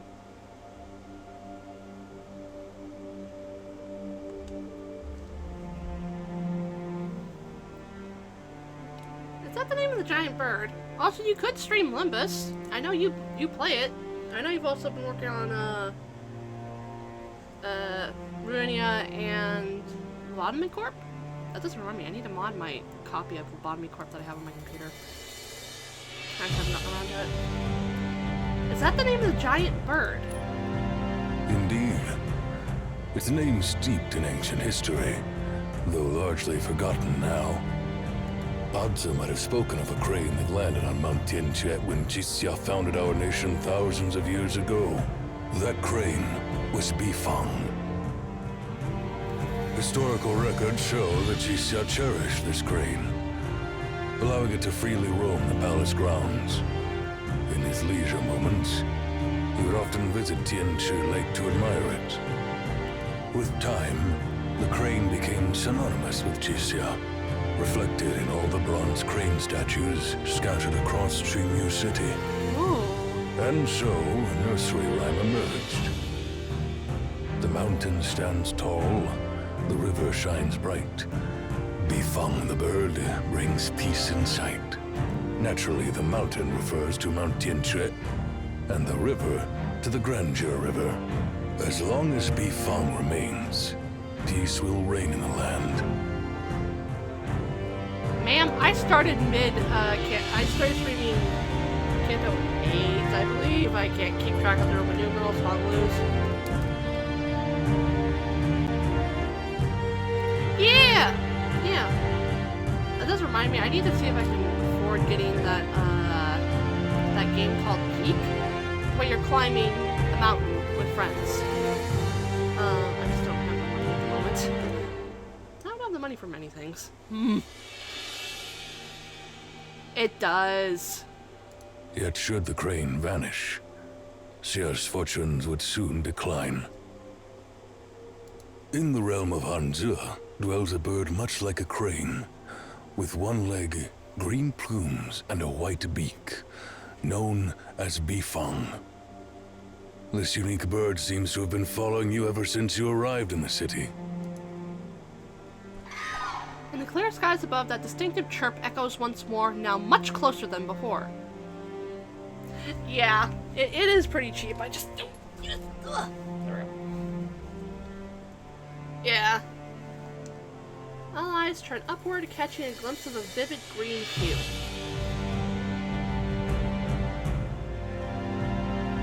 What's that sound? Hello, bleep blop poo. Welcome in, welcome in. Yuan Chuan remains silent, moving slowly to the side, softly chanting something. Bifeng, the legendary bird, returns after years untold. The city stands, timeless and bold, but its people a different mold. I've never played Lethal Company, though I have played content warning. Oh. Fucking... I didn't mean to do that.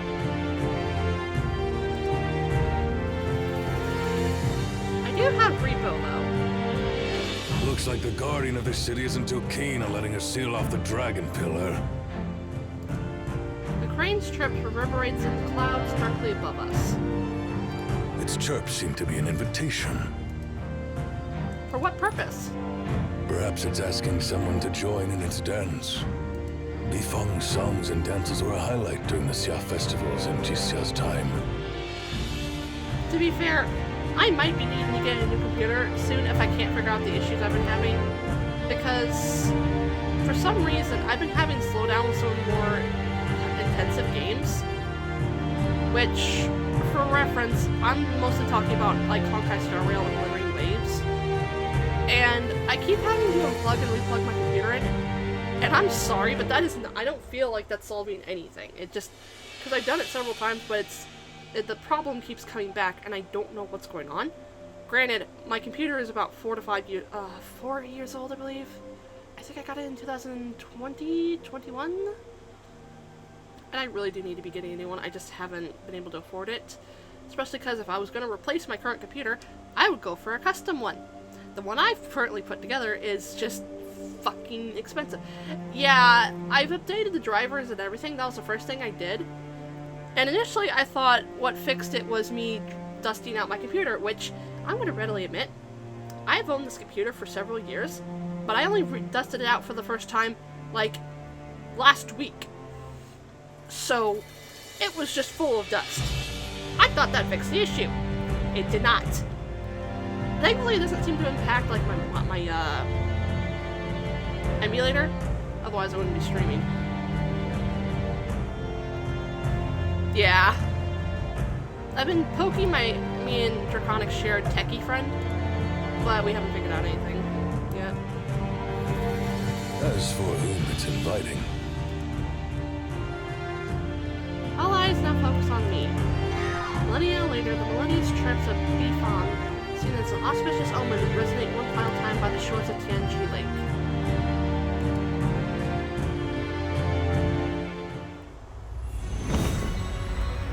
I think I have a box that I could use to send, but I don't know if it would be accepted by post office. That's a fucking... That's metal. That's a metal wing. What's that crane up to? Is it asking for food? Or maybe it's trying to intimidate us? Our owls puff up their feathers like that when they want to scare off enemies. I think it wants to play with us. Damn! Just fucking nuked it.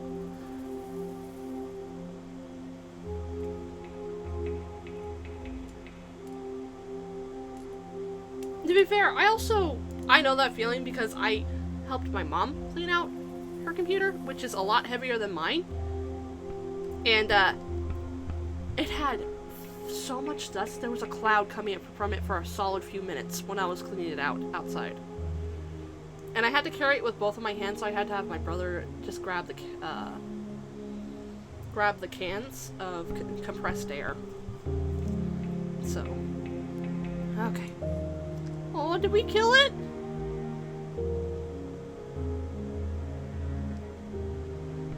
Once I am done with this is the first time I'm going through the story. The giant bird lowered its head, and the light in its eyes gradually dimmed.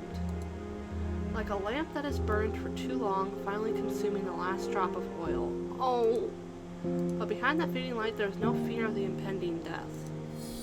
It felt more like a long-held wish was finally fulfilled, with no regrets left. Oh, I didn't mean to kill it! Unknowingly, I extended my hand towards it. But before I could touch Bai Fang, its body, now stripped of flesh and made of cerulean crystals, had already withered in the autumn wind. It was like a stone that had weathered for thousands of years, or a pine tree long rotten, scattering and drifting away. No, I didn't. Slowly, Yuan Chuan walks towards the remnants of the white crane and lets out a sigh. One can accompany someone for 1,000 miles. But in the end, there's bound to be a parting.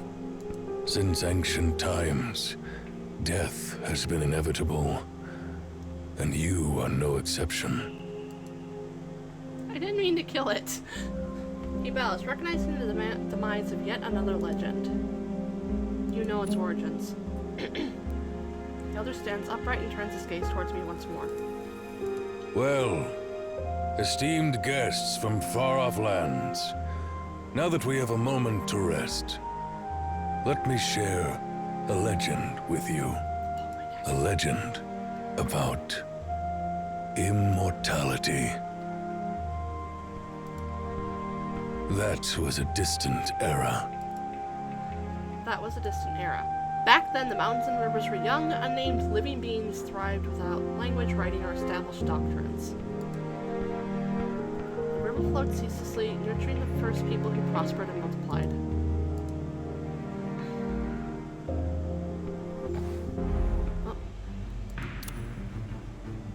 Oh, okay.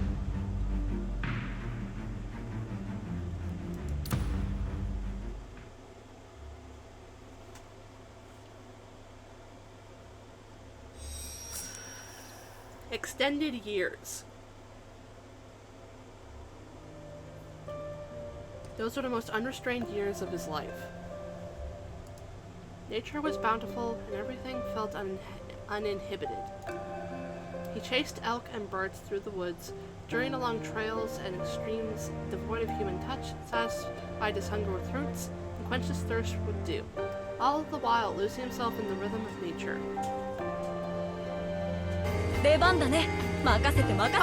Thank you for the follow! Bleep bloop. Oh, I forgot to get stream levels up. Hang on. Okay, let me get that up so it updates the counter tracker. Okay, there we go.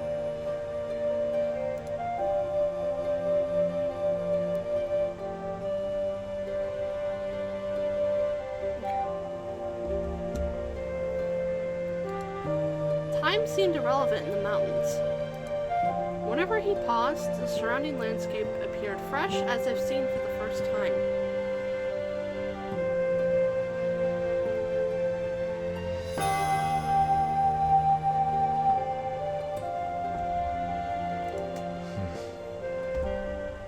This is wonderful, isn't it?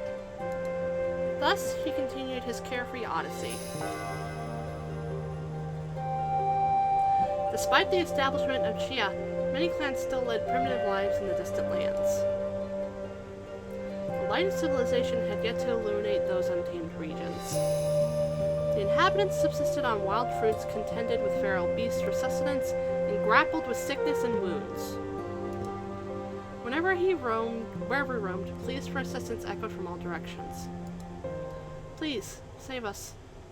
Teach us how to satisfy our hunger, fight illness, protect ourselves from the cold and beasts. Guide us on leading a content and peaceful life. Thus, Jicha shared his knowledge with those people far from the civilized world. When they hungered, he instructed them in farming. When they shivered, he guided them in weaving. When they lacked tools, he taught them pottery making. And when they felt despondent, he played melodies for them. He educated them on crop diversity, on utilizing plows and hoes, and on mastering planting and harvesting cycles. Throughout his extensive journey, he sampled nearly all wildflowers, herbs, and fruits. Some of these unfamiliar plants brought relief and even cured common maladies. I can't say that word correctly. Yet others triggered headaches, vomiting, and poor guy. Fortunately, his constitution proved far hardier than most, always resilient. Thus, he identified those nameless plants and herbs, categorized them as edible, poisonous, or medicinal. He sowed various grains based on soil conditions, explored myriad herb types, and enlightened his people in agricultural practices and cultivation. Time flowed swiftly, and a decade slipped away. At times, he drifted into a reverie, unsure if time truly raced past or if his days were so unstructured that he lost track of it. His departure from Qingyu City seemed like just yesterday. Life unfolds in seasons. In his perspective, spring represents birth to 10 years old, a time of carefree existence, summer encapsulated 10 to 20, a period of growth. 20 to 30 symbolized autumn, characterized by toil and harvest, while 30 to 40 ushered in winter, a phase waiting for closure. However, the winter meant for him never arrived. When he occasionally studied his reflection in water, time's passage seemed to leave no marks on his face. His gaze remained keen, his limbs sturdy, his mind sharp. His body showed no signs of aging. Why is this happening? Sure, you had the self-preservation instincts of a lemming and drank from that one lake. No one could provide an answer to his question. Only the moon's reflection in the water silently observing him.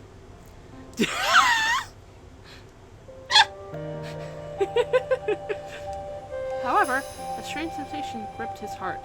Chicha rose, peering towards the direction of Qingyu City. Uncertainty lingered about the well-being of his old friends. Maybe I should go back. As the notion struck, he acted swiftly, reminiscent of his departure from Qingyu City. Before embarking, he cast one more glance at the flowing river. Well, I haven't found its source in the end. For him, asserting that his journey was free of regrets would be self-deceptive. Yet, the beauty of the landscapes he had witnessed provided ample tales to recount upon his reunion with his friends. This doesn't feel like it's going to end well. Journey homeward progressed notably smoother. The once fledgling villages he left behind had transformed into bustling settlements within a decade. Journeying back, all settlements thrived, a testament to Legion's skilled governance during his absence.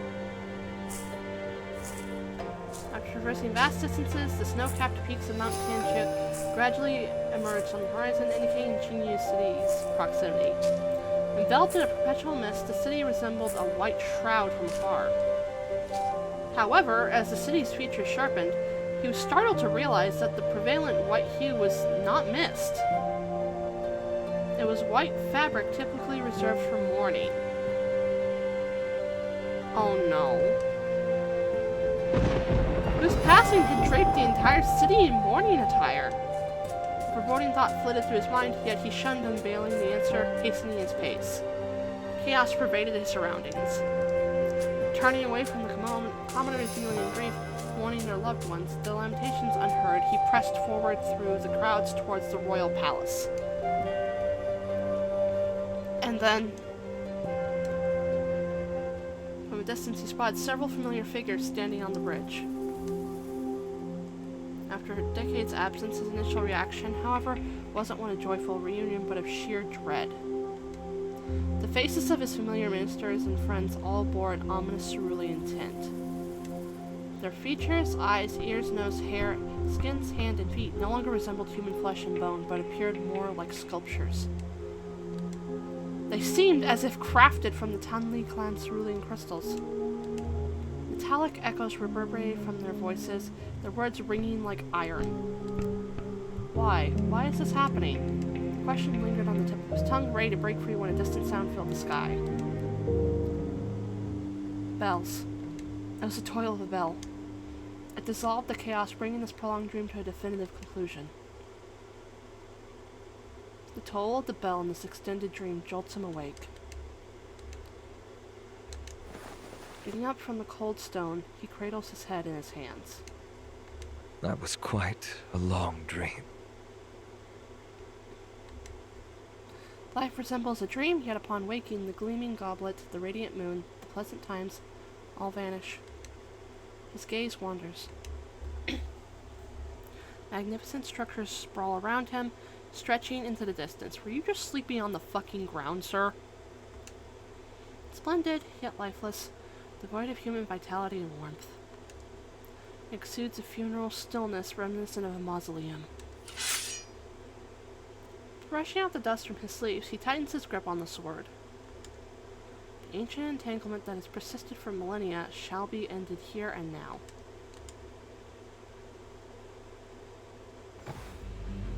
Pardon?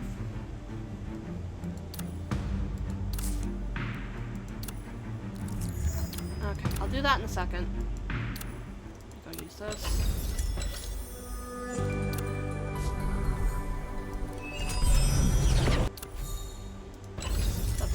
fucking umbrella. Okay. What's this complaining for? Ah, okay.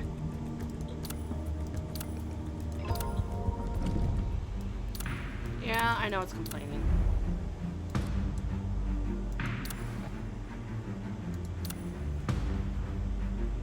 Why did it? Need my help? Just ask. Oh, it was pretty good. Though yesterday I was very out of it. I don't know how else to put it. I was very tired. I ended up doing Limbus for like 2 hours, and then I swapped to Wuthering Waves for I don't think for very long, because not long after I swapped, because I was bundled up in my blankets, I thought my blanket on my arm, because I was shifting, it looked like a spider to me, and it scared the living daylights out of me. It was not fun, and that sapped what energy I had left. But generally, my weekend was pretty good. I mostly just chilled.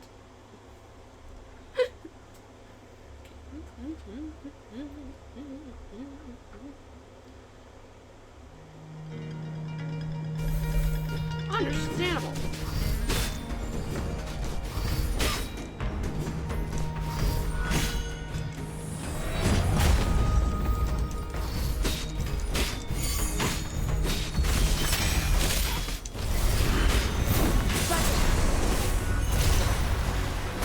Ow! God, oh, it's not letting me walk away.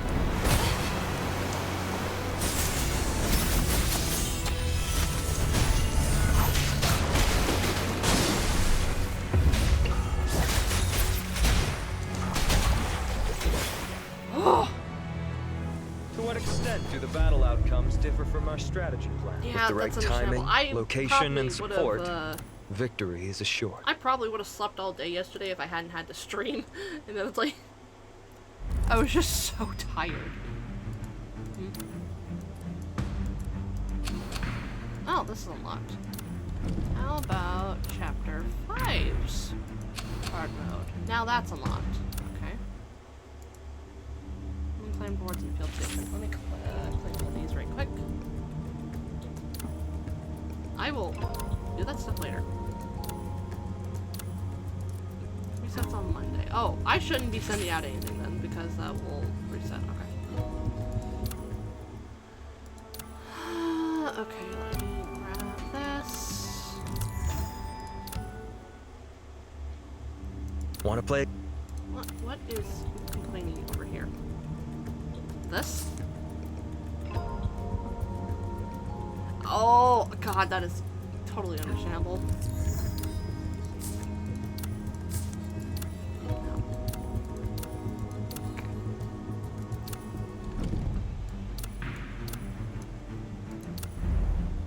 I will do this in a minute.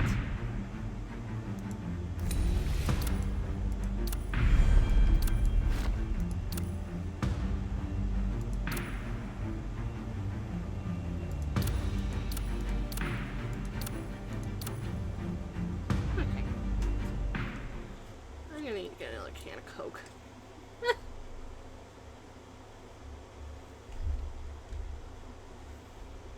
Not gonna lie, if I didn't have alarms set for like an hour to half an hour before I'm supposed to stream, I would have legitimately forgotten. Weakness. That's the only way I remember some days, because my To brain what is extent soft. do the battle outcomes differ from our strategy plan? With the right timing, location, and support, victory is assured. Is my fucking in-heat cat really yelling at my door?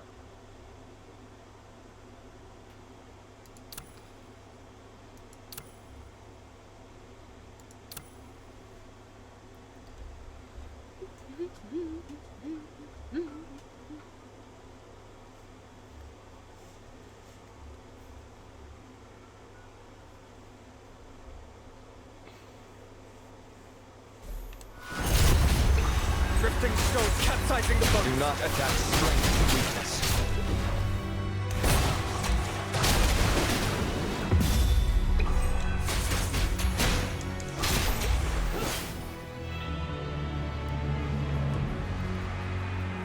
To what extent do the battle outcomes differ from our strategy plan? With the right timing, location, and support, victory is assured.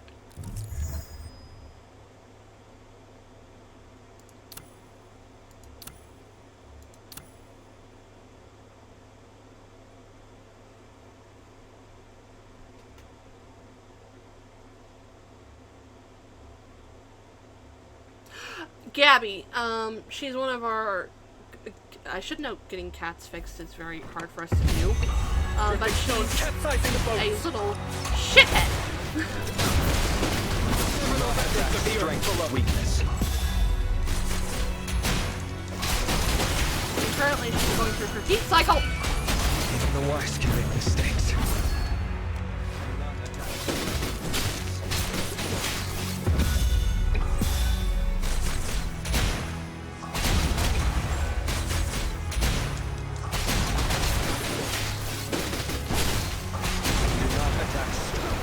Oh, fuck. Will this truly be my father's ring? Give me a second. I'm gonna actually retry this because, oh god. that fucking bird has hands.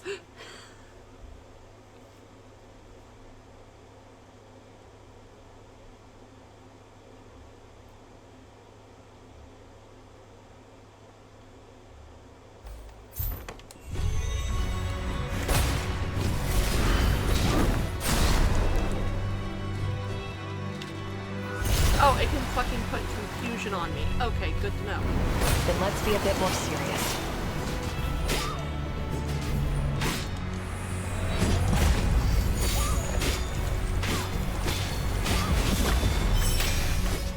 Nice try. Oh god. Complete insight. Fluttering wings. Full.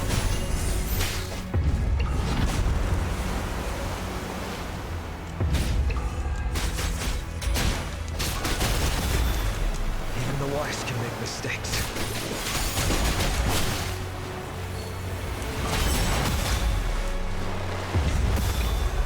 Drifting stones capsizing the boats.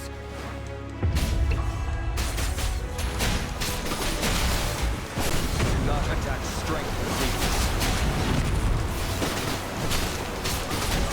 Do not attack strength or weakness. Drifting stones capsizing the boats. Okay. To what extent do the battle outcomes differ from our strategy plan? but we With the got, right like, timing, 4 cats. location, and support, Yeah, 4 victory cats. I had is to assured. think for a second. My brain. Damage stats. Okay, yeah, he did the most damage. There's Gabby, who's a golden dumbass. Her being no brain cells makes so much sense, considering she's a fucking golden cat. We've got Bucifer, a black little shithead. Yeah, that makes sense. I'm not the best drawer myself.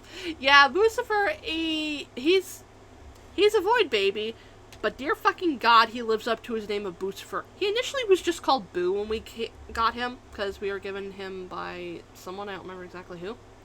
But he earned the nickname Bucifer for a fucking reason. He's a little shithead, to say the least. Very old shithead. He's like a decade old. We've also got Tonka. He's another golden dumbass. He's a very demanding little shithead, to say the least, as well. Lucifer, yeah, basically. And then we got Shorty, who's a black and white. Yet again, another nose brains. She literally acts like there's nothing but air between her ears. Like she'll stare at you and there are no lights on. No lights on in between those ears. Do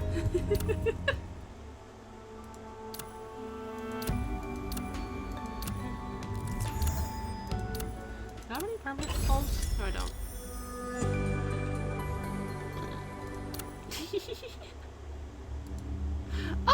Oh, speaking of kitties. Actually, give me a second. I don't own them anymore, and one is unfortunately dead. Oh, Oh. Yeah, that was the name Tonka came with when we got him. We were initially thinking of renaming him, but Tonka just stuck. But before I moved last year, I actually used to have 2 cats. I don't have them anymore, and one is dead. But I have them as my two toggleable toggles because they're my babies. First off, shit, he's not visible. Hang on, let me see if I can get him to be visible. Yeah, I still miss her though. Okay, let me see if I can move this. But first off, this is Batster. This is Batster right here. He's a void baby. Yeah. Yeah. Very, very, very, very fluffy boy that I love very, very much. Then, if you give me a second, because I have to change. Okay, and then my favorite no brain cell baby, who I miss very much, Houdini. It's a Houdini. Here, let me move it a little bit. My baby. My baby. My babies.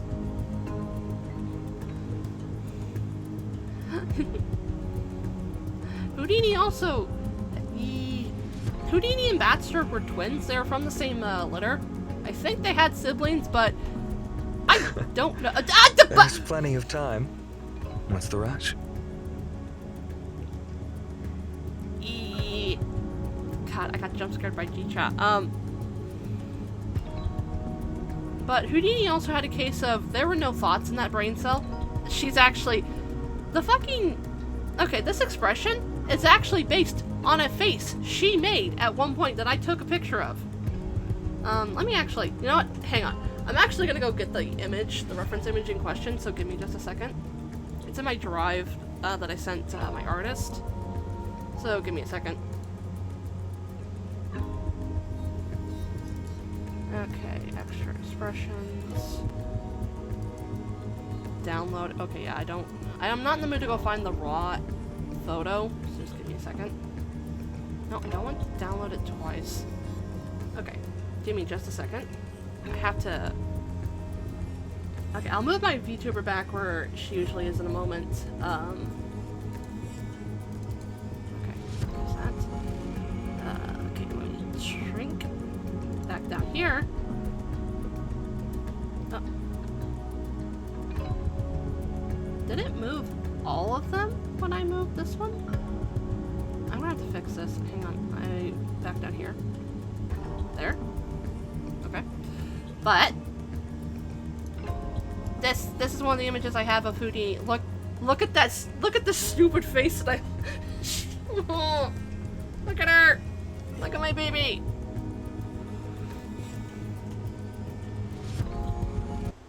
Nope, the game isn't.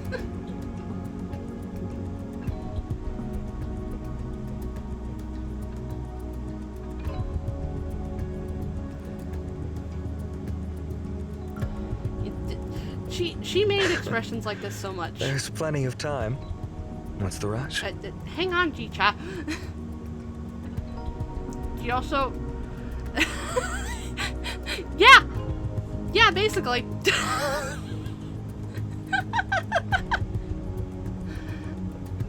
It's when I loved her very much, but she was also so very stupid. Very, very stupid. I love her so much. God, I'm actually gonna shrink. Oh, can I shrink it and put her down here? Yeah, that works. Yeah, she's just gonna sit there for the rest of the stream. Yeah. Yeah, I'm more so happy that he is actually being a mouser.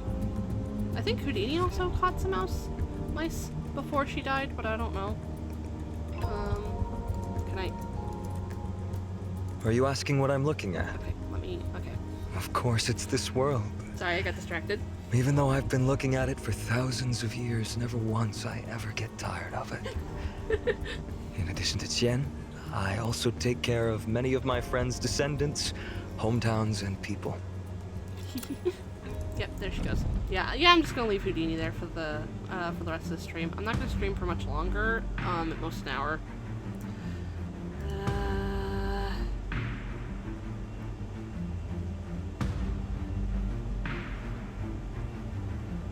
Huh. Got a lot of follow. Okay. Okay. Let's actually... Why don't I do one of these? Since I haven't done anything over here for a while. Level 1 Chest of Fate. Yeah, you're not sure.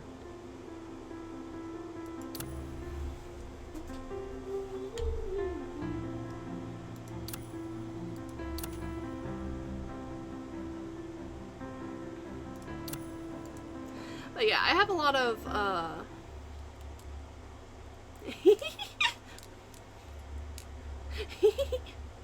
I mean, if you want, I can help you set up stuff.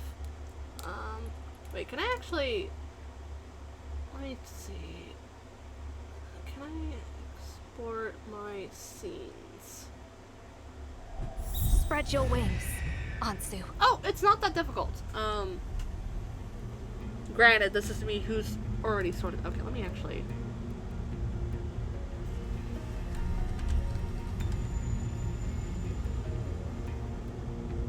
Yeah.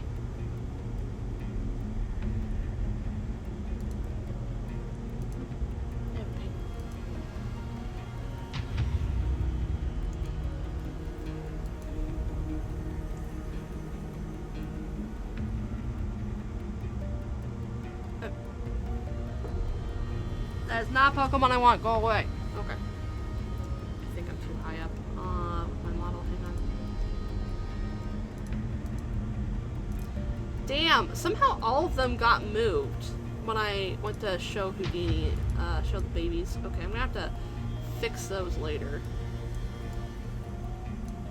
Okay, there we go. This should be good.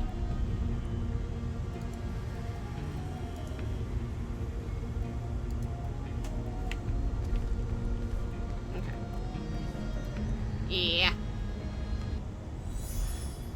Yeah, I might go into a story cutscene after I'm done with this right quick to just fix this.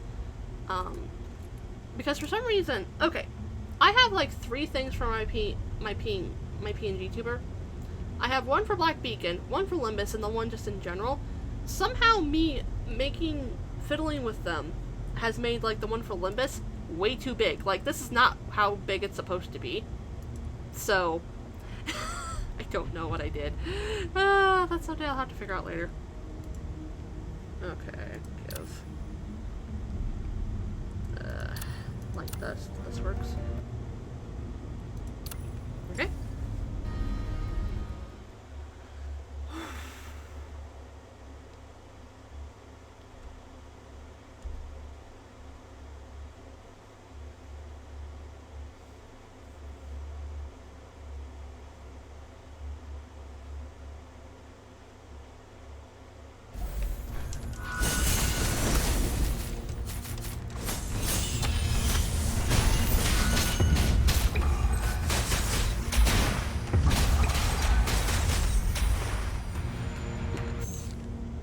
Yeah, pretty much. Okay, my ear itch.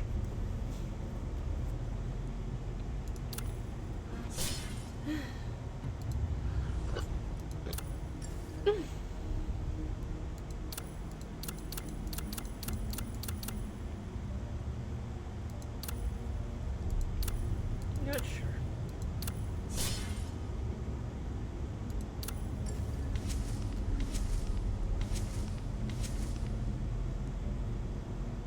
Not sure.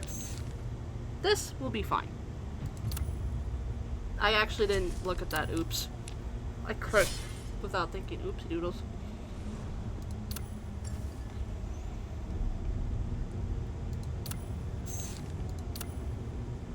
Okay.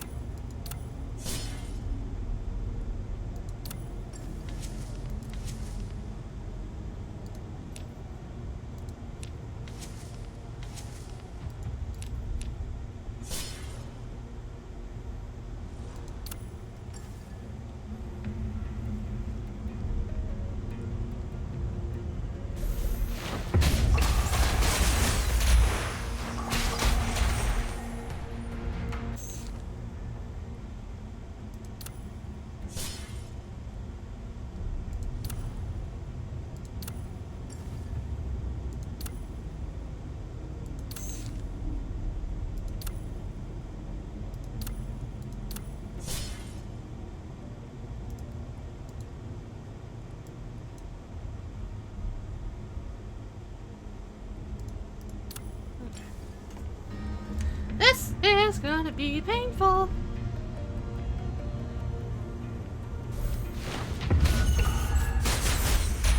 Or not. Okay. I don't have anything here. Not sure.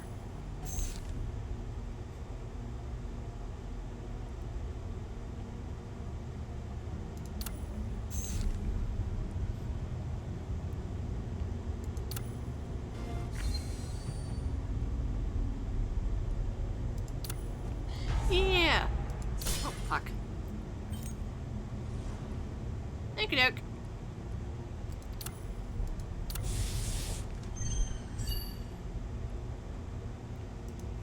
I know who I'm gonna read.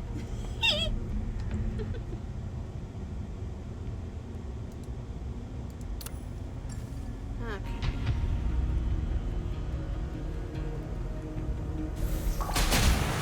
Now is the time to turn the tide!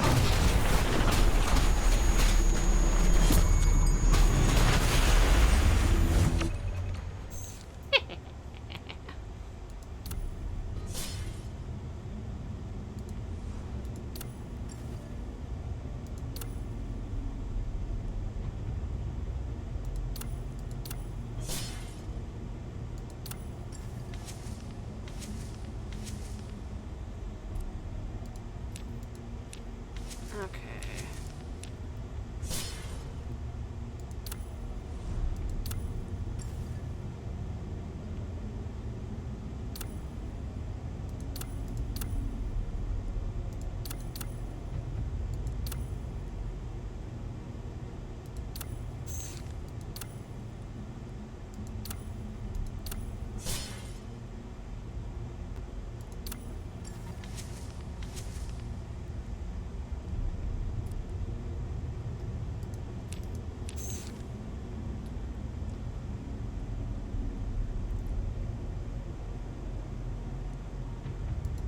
Give me this.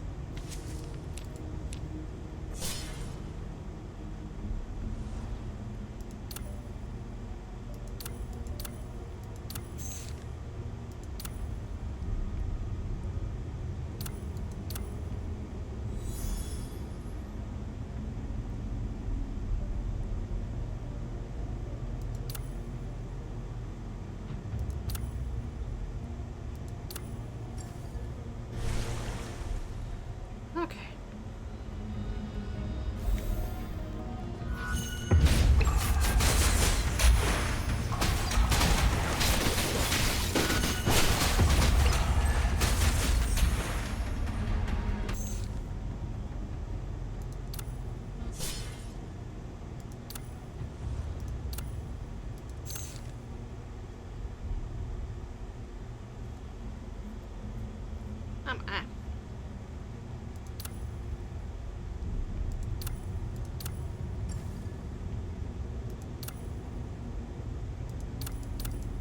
Okay, they're all healed. Yep.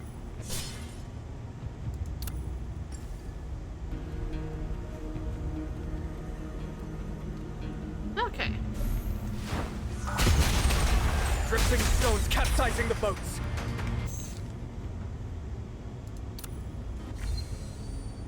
Ha ha ha. Ah. That's gonna hurt. Okay.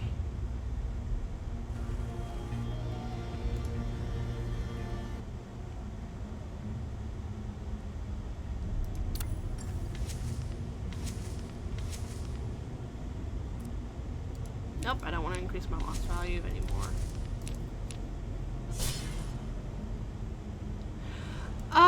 Generally speaking, my main experience with art is, and I should note this is back mostly from when I was on DeviantArt back in 2013?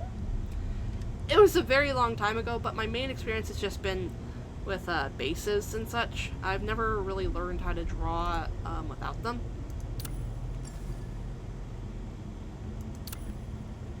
So that's my main problem.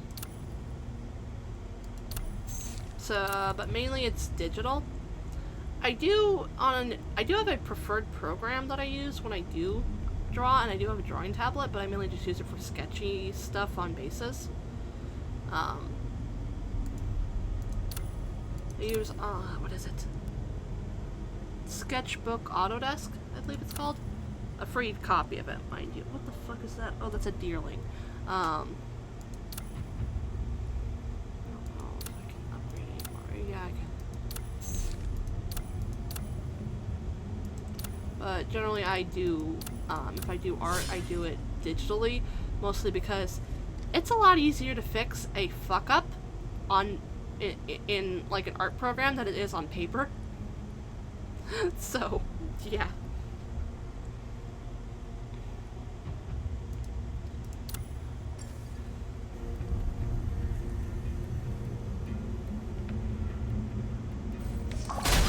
Now is the time to turn the tide!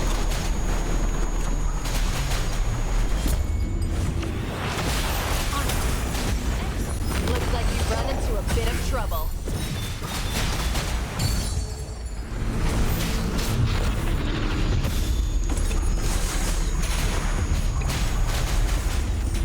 Die! Yeah. Yeah. Okay, let's save this right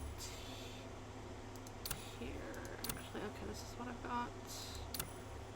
Save it there.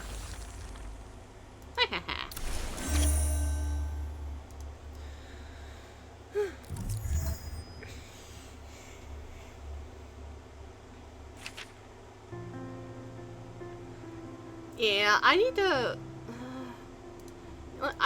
I would want to get like a proper like art. I'd like to get like a art program like Procreate or Clip Studio, but them being the ones being subscription models or just plain expensive, maybe just go nope. Mostly because I don't do art professionally or much at all, I should say. So.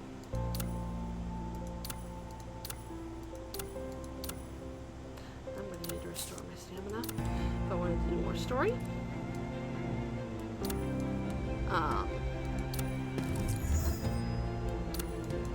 Okay.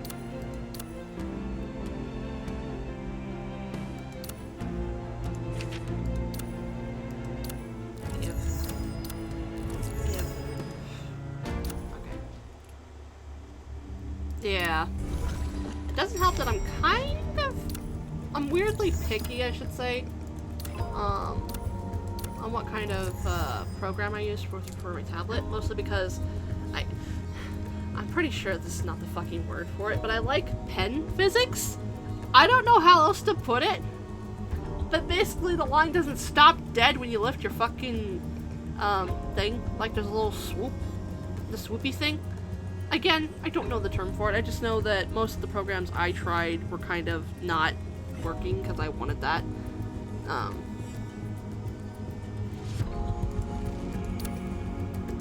But that's what I know. Okay. What's this complaining about? Oh, there's that. Yeah. Okay. So yeah, I found that in,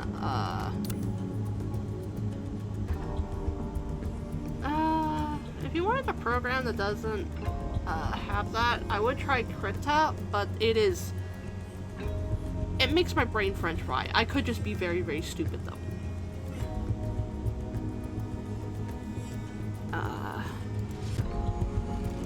What's complaining over here?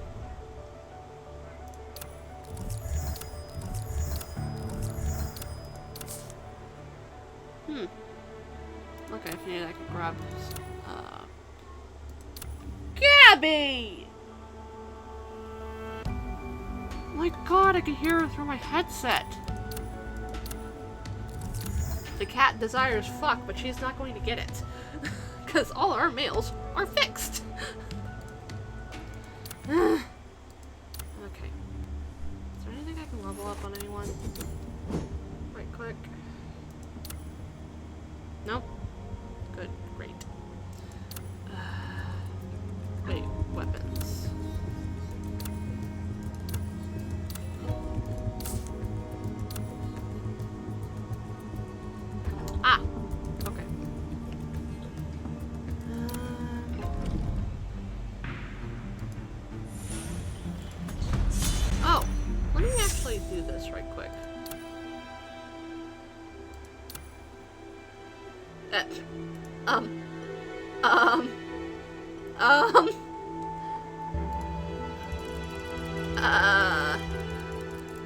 I can't read this. I don't know Chinese.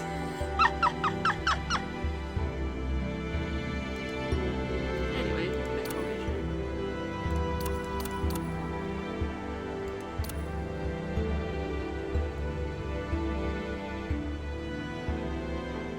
yeah, that is completely understandable.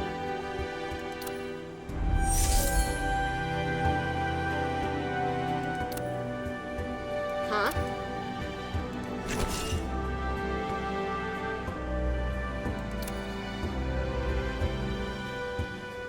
Yeah, no, I totally get that. I'm like that with,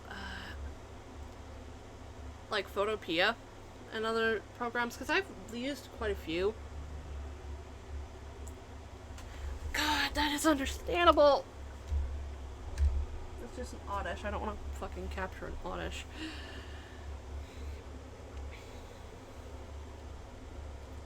Oh, my neck.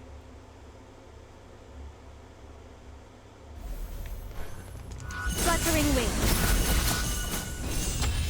Full.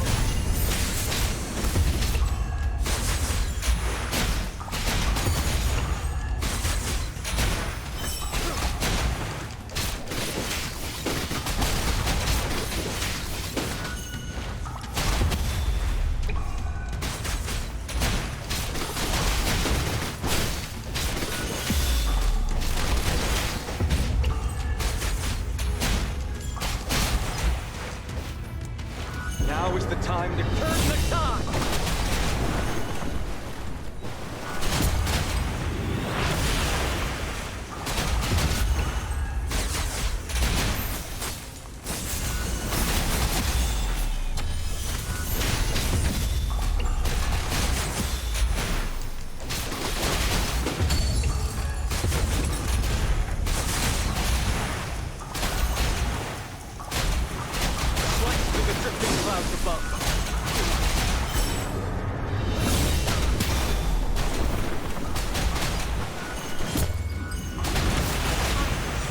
End it all. Fluttering wing. Fluttering wing. Hello! Complete insight.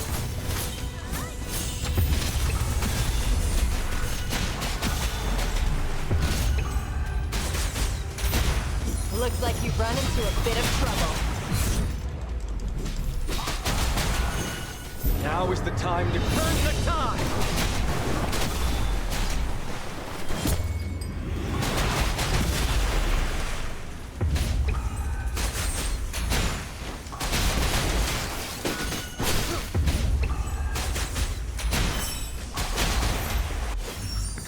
Okay.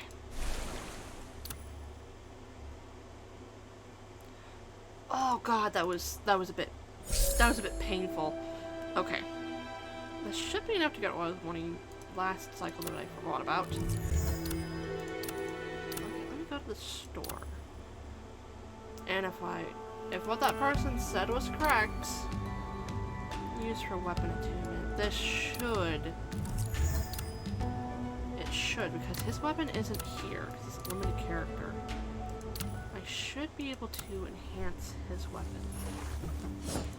I swear to God, I'm gonna scream. This is wrong. Enhance. Sync. Yes! Yes! Yes, yes, yes, yes, yes, yes, yes, yes, yes. Oh, that is such a good quality of life thing. Oh, I've got two. Oh, I can only do it once for a limited weapon. Okay, that's good to know. Hey, Katmiru, what you bonking me for?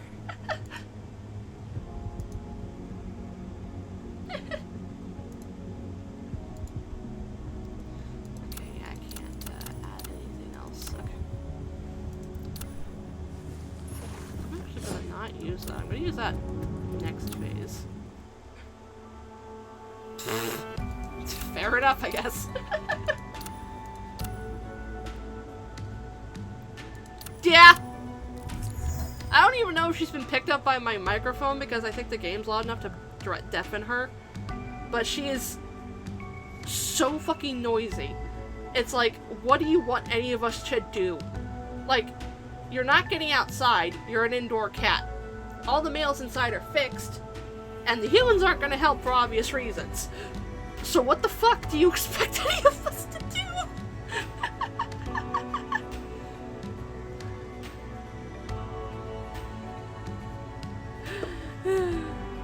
Actually, you know what? I'm gonna back out of Pokemon Go right quick and let me find a picture of the fucking dumbass who keeps yowling right quick.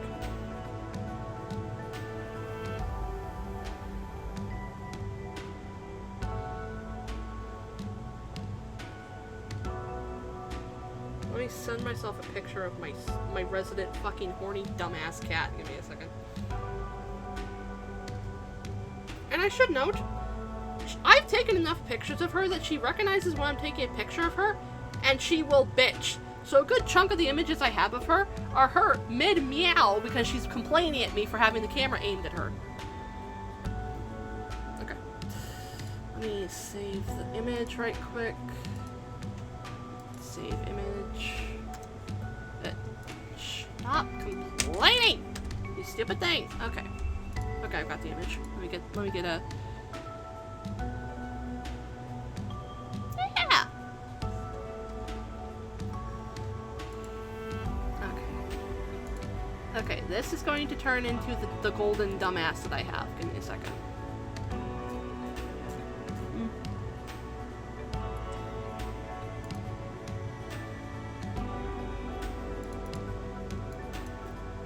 This is her on my bed. This is the golden fucking dumbass.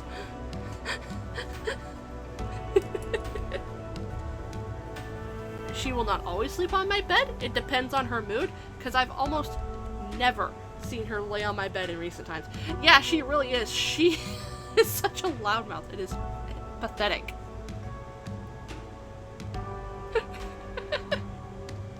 Yeah, pretty much.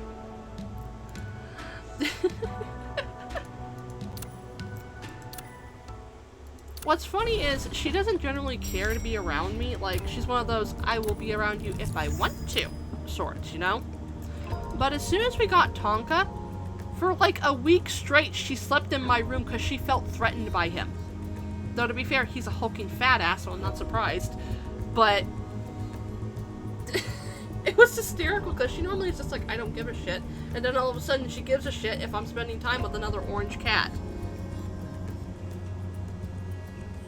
It was fucking hysterical. I wonder if I can find Can I find an image of Tonka? I don't usually take pictures of him though.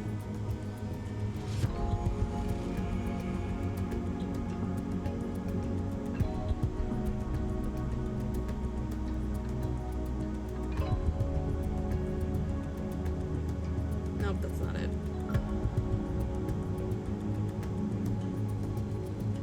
Let me see if I can find any pictures of him right quick. Otherwise, all you really need to know about Tonka is he is so fat it is hard for me to carry him. He is that heavy.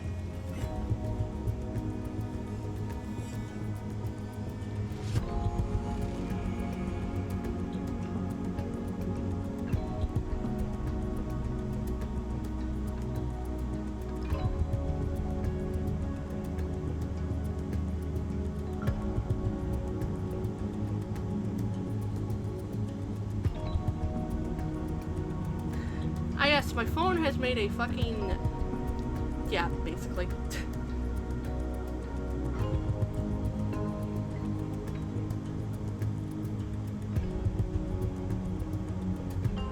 me a second. I'm looking through my phone, I really am.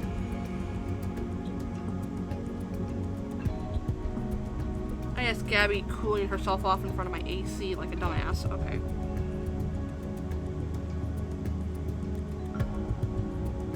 Yeah, I really don't take very many pictures of Tonka.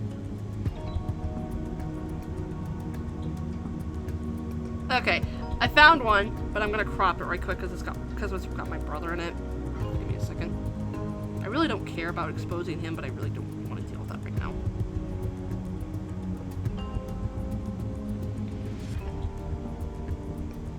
Okay, I will actually have to pull up 2 images because one is of him in a fucking bowl because he's a fucking weirdo. Especially when his water bowl isn't full. Send to myself. Okay, give me just a second.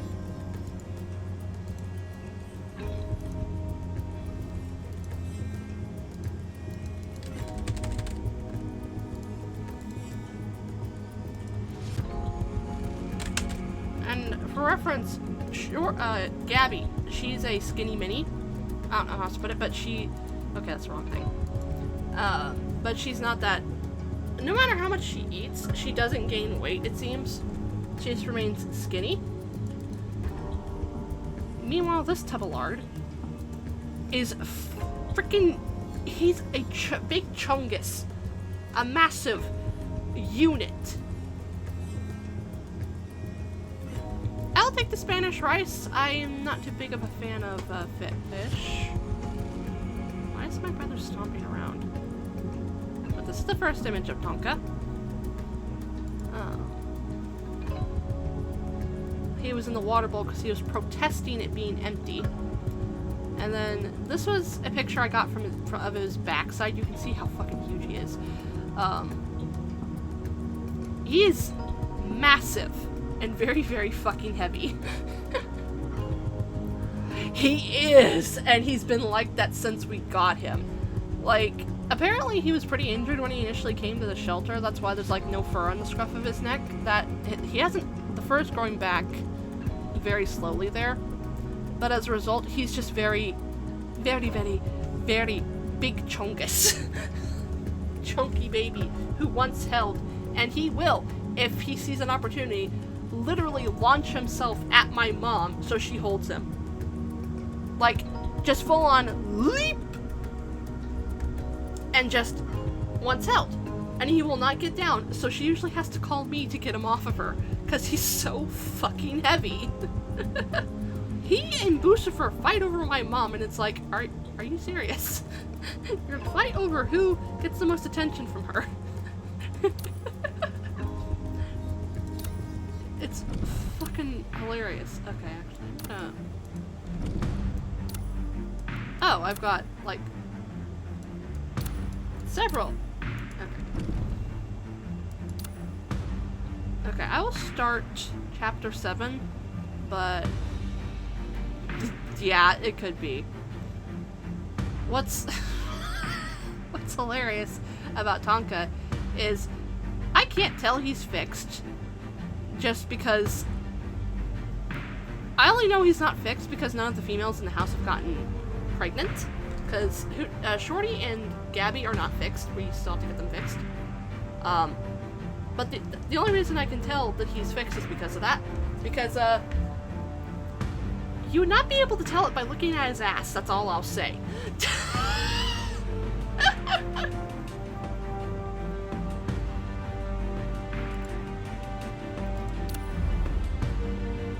I will do 1 or 2 more nodes before I end stream for the night. Oh. Fluffy babies! Oh! The fluffy babies! Oh, they're adorable! Oh! Oh, they're adorable! If you want, I can give you, yeah, no, I totally get that. I'll walk you through after stream, for you, probably, how to get Sunwood set up. That is no worries. I do have a question for you, though, Draconic. Would you mind me ripping some sound effects from Fake Grand Order to use for your sound alerts, if that's what you were wanting to do, if you were wanting to do? And by sound effects, I mean voice lines.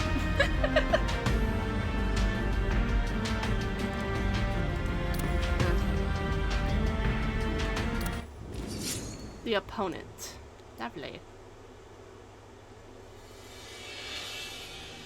At the peak of Mount Tianchi, beside the serene waters of Tianchi Lake, Baifang has vanished without a trace, like smoke in the wind. Deep under the lake, the beacon rests dormant, locked away in the sarcophagus.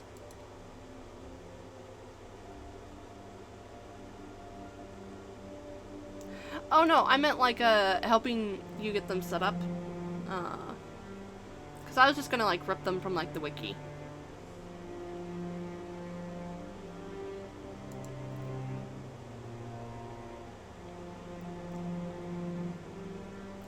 The tall old man stands gazing out at the water. The lake still has a faint green tint, but if all goes as planned, the water should clear up in a few days. With his eyes closed to contemplate, replaying the events of the past few days, current happening, and the web of information in his mind, trying to make sense of it all. Yeah, no, I didn't figure you were wanting arcade exclusive lines. Mostly just me helping you set that stuff up. Definitely will have to be off stream. Thankfully it's not too difficult, I don't think. I say I think, but I could be very, very stupid.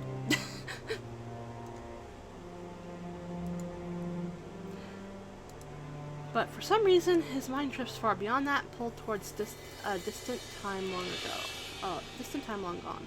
Perhaps in a way that's where his journey began. Every step he took since paved the way for where he stands now, leading him to this moment by the Tianqi Lake. Back then, he had not yet abandoned his original name, nor was he called Yuan Chuan by the members of Wisher.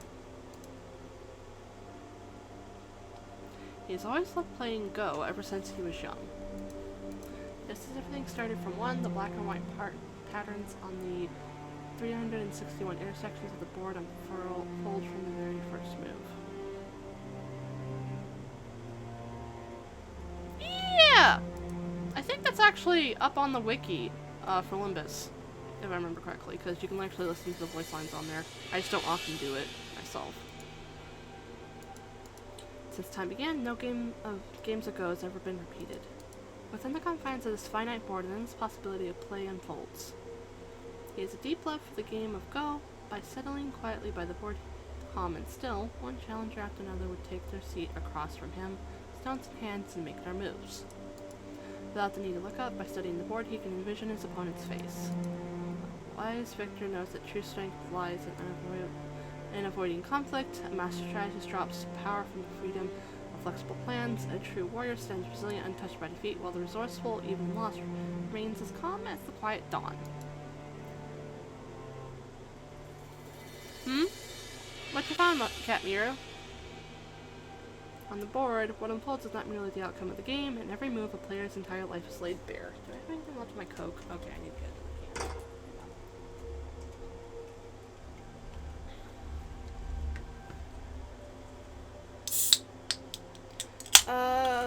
if it's a link, I don't know if Automod will get it.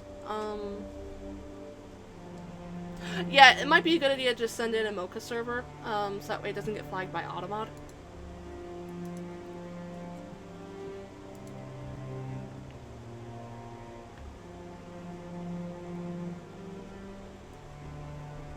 Get off my fucking can, you stupid gnat. Okay, that's fine.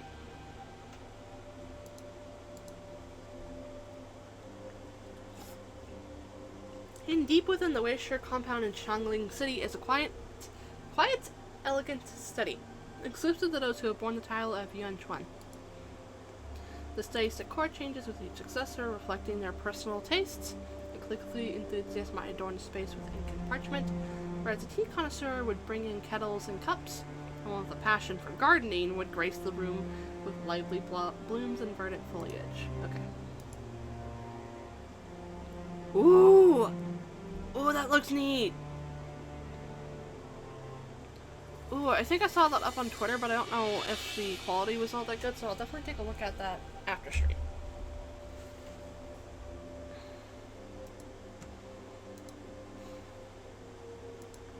Of course, not all Yuan Chuans cared for such refinements.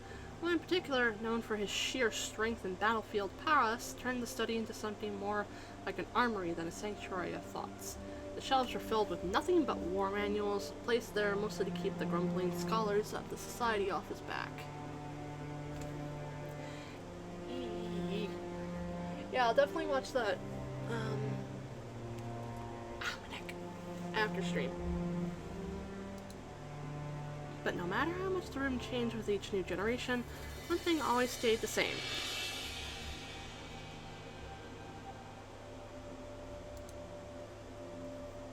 The Go board.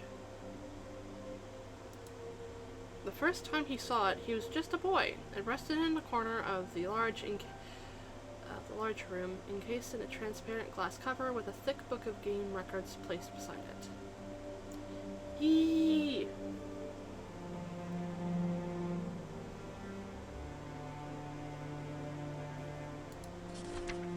Curious, he flipped through its pages. The exact date of the first game had long faded, but the earliest clear record led... 1,000 years ago?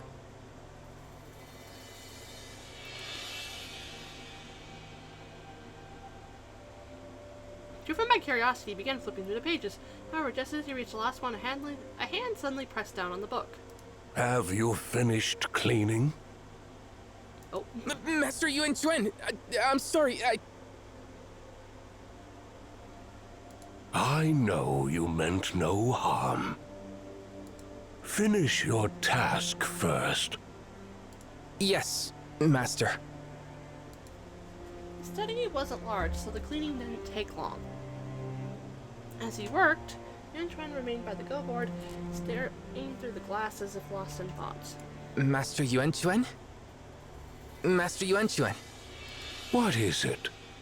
Who's playing against whom here?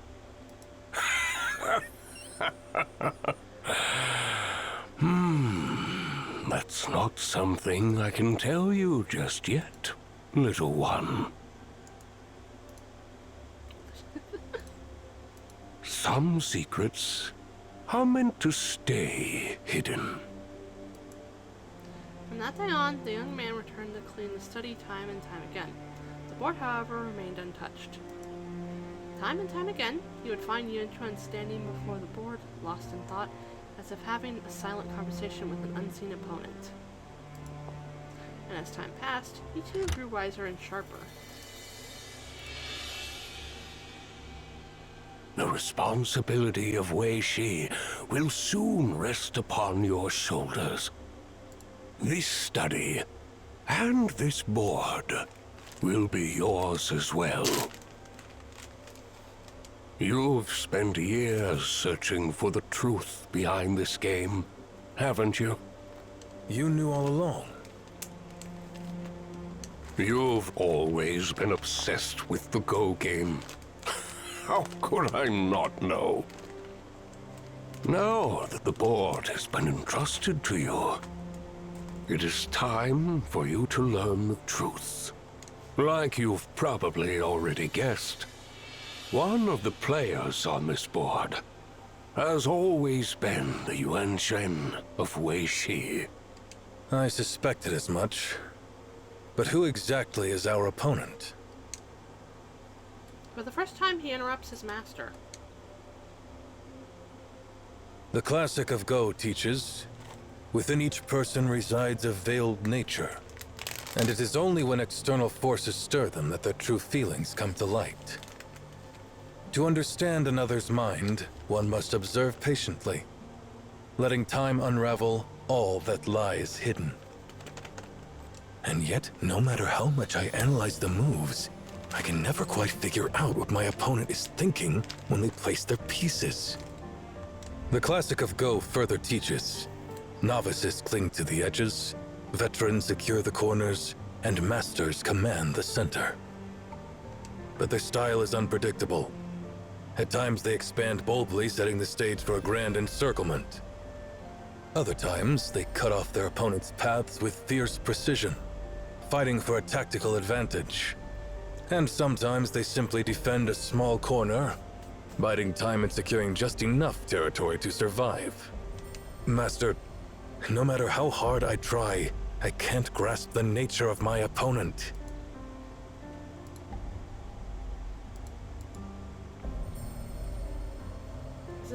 His opponent calm or impulsive?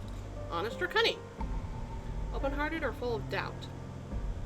No matter how many times he pored over the game record, he couldn't even catch the slightest glimpse of his opponent's true nature. Oh, by accident close to the Pokemon Go on my phone. Oops, doodles.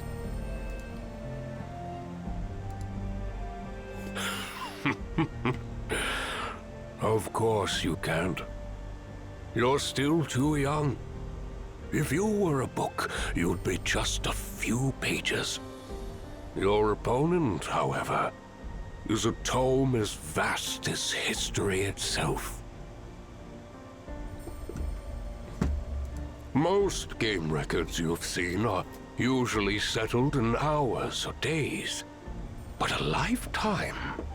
That's long enough to change a person in ways no one can predict. Don't dwell on it. When the time comes, everything will make sense. Just remember, your opponent across that board isn't just any rival. He's a guest of honor. You haven't met him yet. But if he comes during your lifetime, you must give everything you've got to defeat him. That's the only way Wei Shi will show him the respect he truly deserves. I understand, Master. One more thing. There's an unspoken rule. You can never place more than 5 stones during the game. That's why this game has lasted for centuries, never really coming to an end. And that's also why our guest keeps returning, anticipating his next visit. How often does he come? How often? Good question. To him, though, it probably never feels like much time passes between each visit. But for us, it's all a matter of luck. Some Yuan-Chens were lucky enough to meet him twice, maybe even 3 times. Others lived and died without ever seeing him. You've got access to the records now. If you're interested, feel free to study them yourself.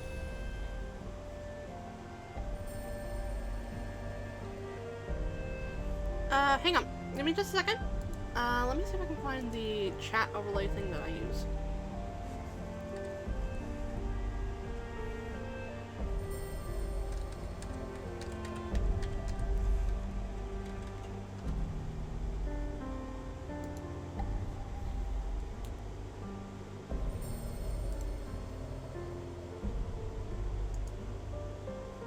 Nope, that's not what I use.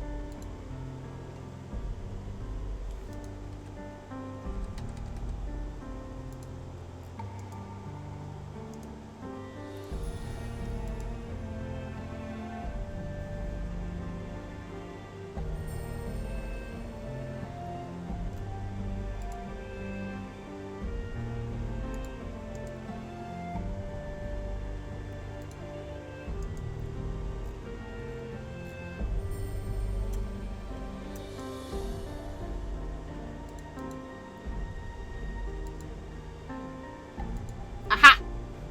I found the one I use. It's very, very simple. Give me a second. I'll just DM it directly to you, Draconic. There are more fancy ones, but I've not bothered fiddling around trying to find a more fancy one, so I just use CapChat.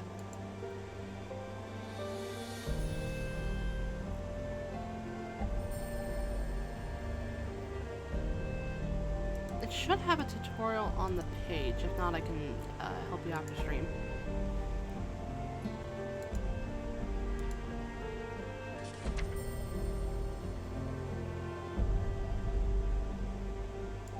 Also, give me just a second. And I can actually link you where I get my transitions. They're called stingers. Where are they?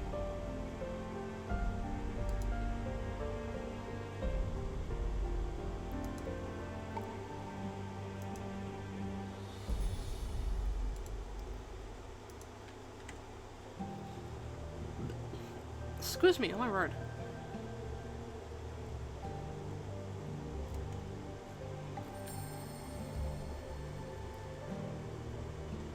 Oh, this one should work for you. Okay, I'll send it directly to you. And I can tell you how to set it up as well.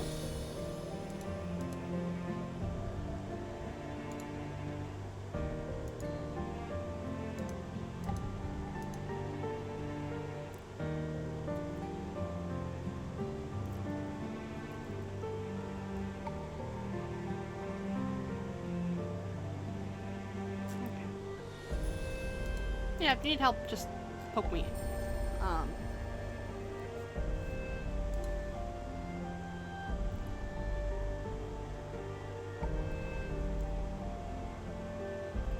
Yeah, that's probably a good idea, yeah.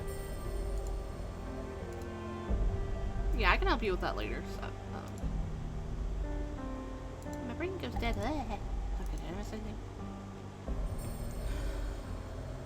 The former Yuan Chuan hands him the thick game record. The handwriting from the black pieces changed with each era, but the moves for the white pieces were always recorded in the same handwriting century after century. One last question, Master. Go on. How strong is he? When you faced him, how confident were you?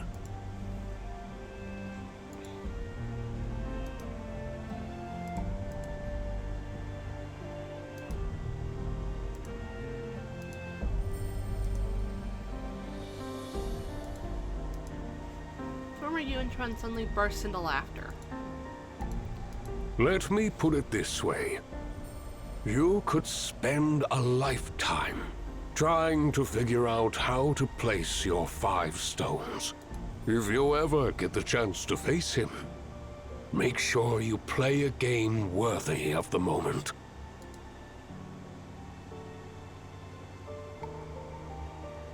Okay.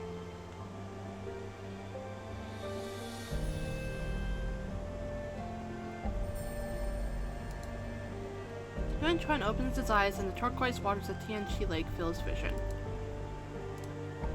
He's old now, his once long hair now gray with age.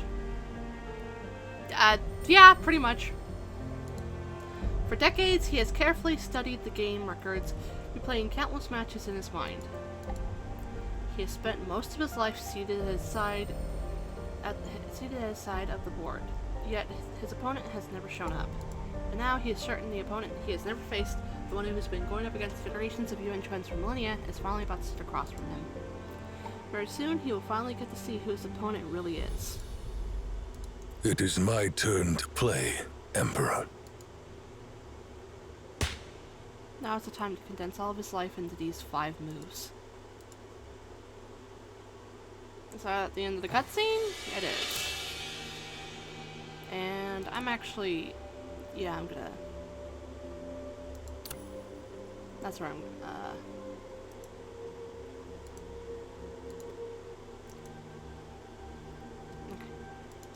Okay, that's as much story as I'm gonna do for tonight. I will quickly try and do the hard modes that I have unlocked right quick. If my leg doesn't lock up. Oh. I hate my right leg so much. My knee likes to lock up, and it hurts so fucking bad. I hate it. Okay.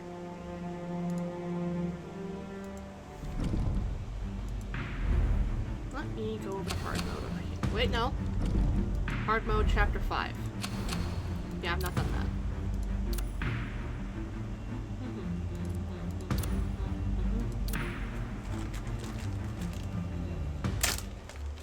Let me get into my wafers.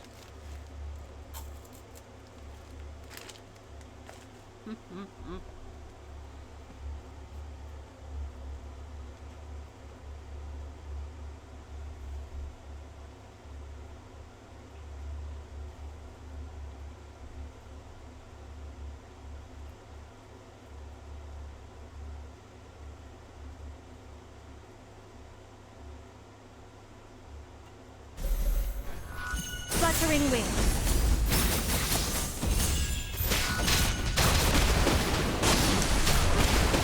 Deliver the records of the earth below.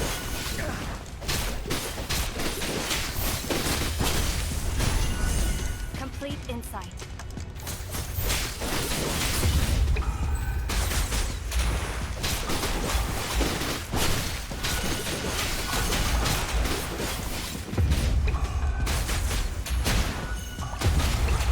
Drifting stones capsizing I the pressed the boat. button.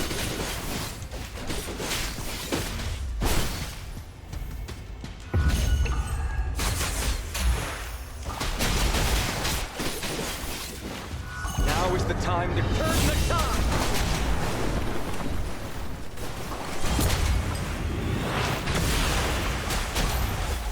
Anzu. End it all. Looks like you've run into a bit of trouble. Oops. Cleared it so fast.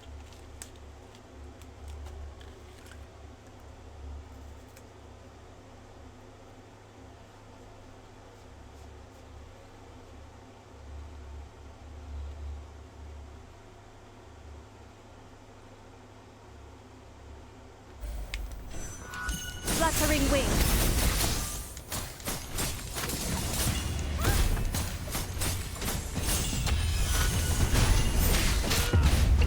Drifting stones capsizing the boats. Seamless execution.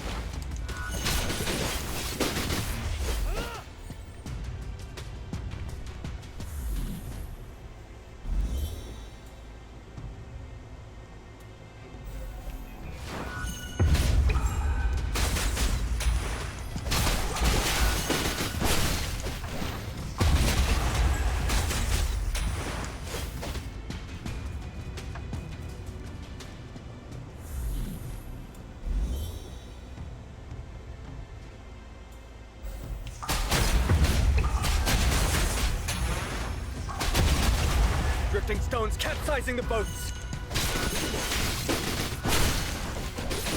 Now is the time to turn the tide.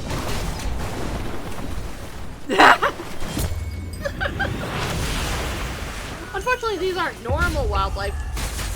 And they're actually just very, very, very aggressive. Anzu. End it all.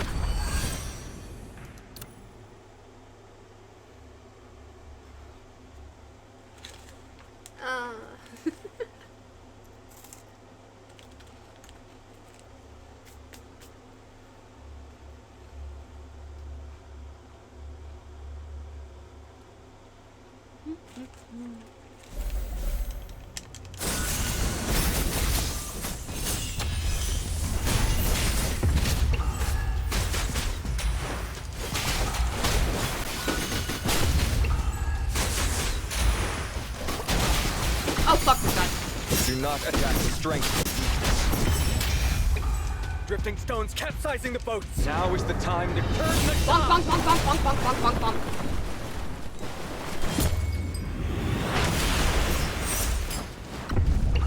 Drifting stones capsizing the boats.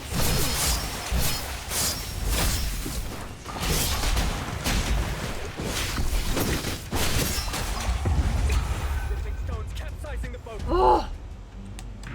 Okay.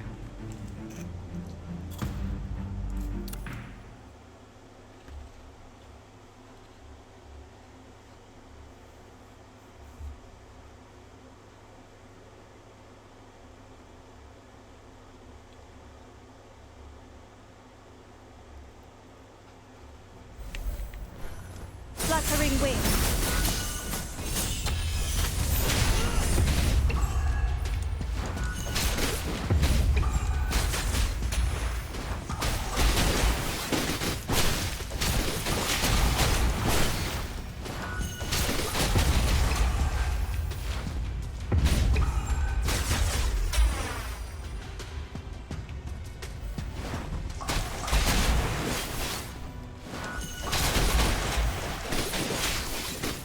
I'm being caught in fucking environment. Oh my god.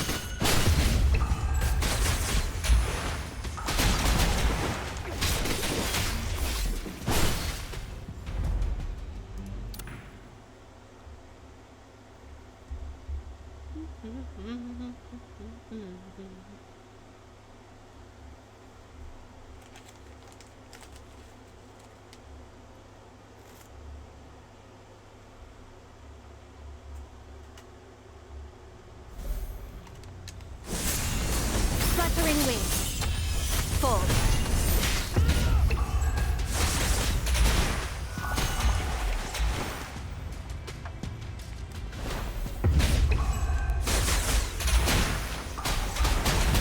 Now's the time to turn the tide!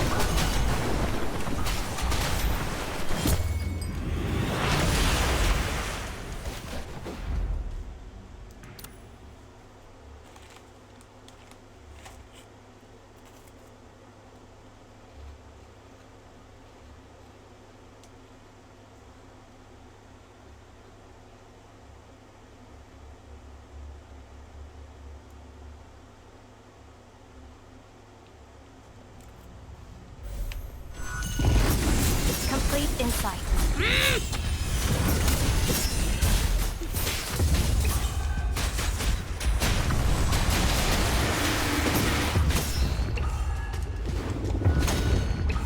Drifting stones capsizing the boats!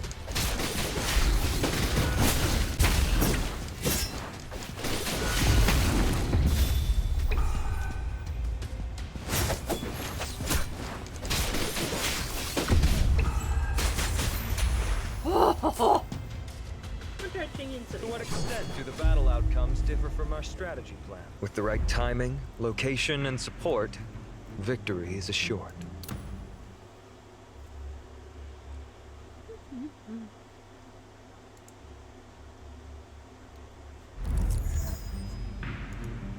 Okay. I didn't realize I had that keyframe on. Oops. Okay, let's see how many pulls it gets me.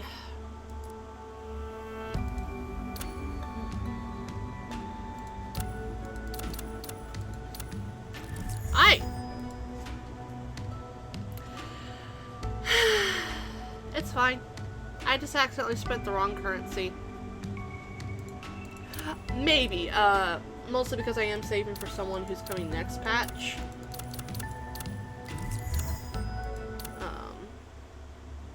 Actually, let me go get a picture of her right quick. Let me get a picture of her right quick. She was teased on Twitter not that long ago for Black Beacon. Give me a second.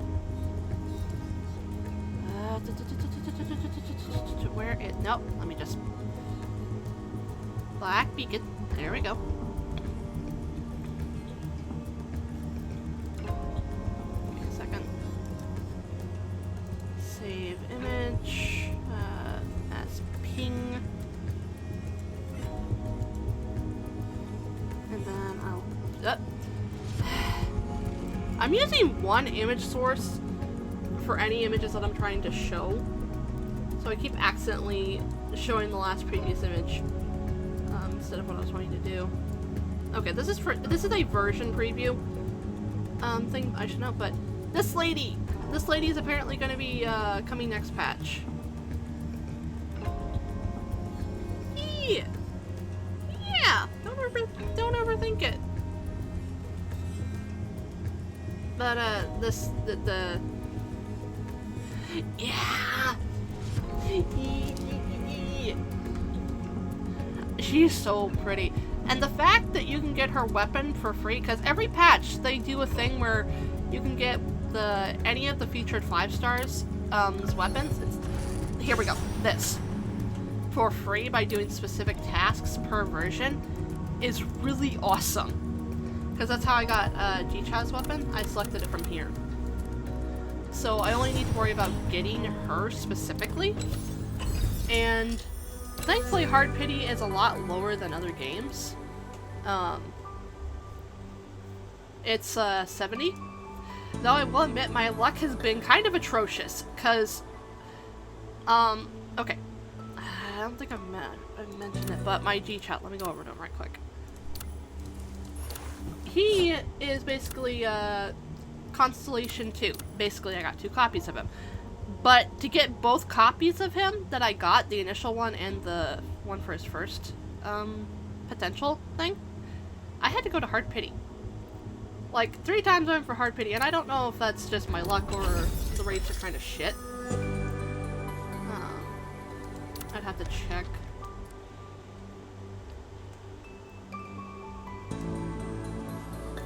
Oh yeah, give me a second. If you want, I can copy what I have in my About tab right quick, and I can toss it to you.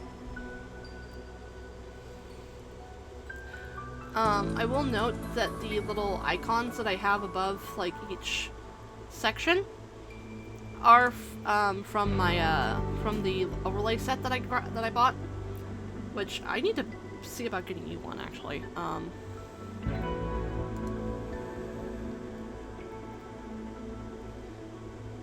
Okay.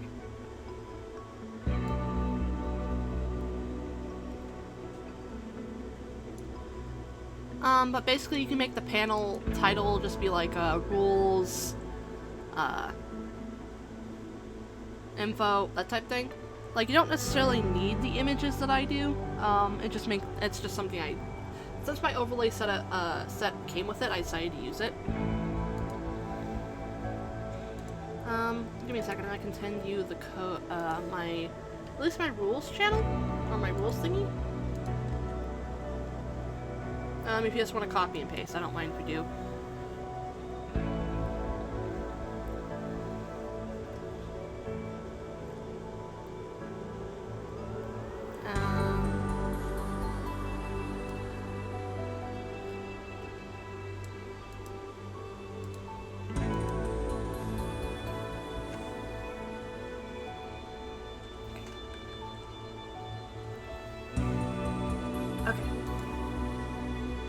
If you're wanting, like, for credit stuff, I'll send you the stuff from my end. Basically, it's the... Really? Okay, I'll just put it in a Drive or a Google Doc right quick and just send it over to you because the code didn't translate on Discord. It's being a pain. Skip. Anyone with a link, copy. Send. That's for that, and also include, Oh, you go to your channel, and there should be like a, you go to your about.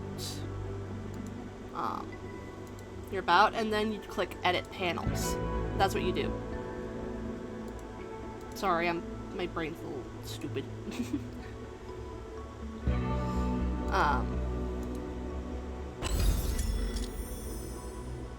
I'm just gonna do 2 retrievals. I'm not spending any more. Nope.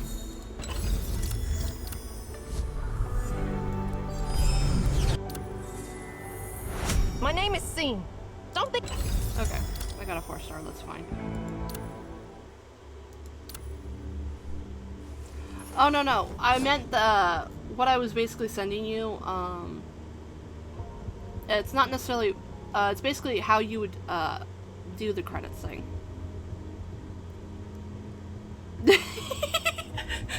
All good. All good.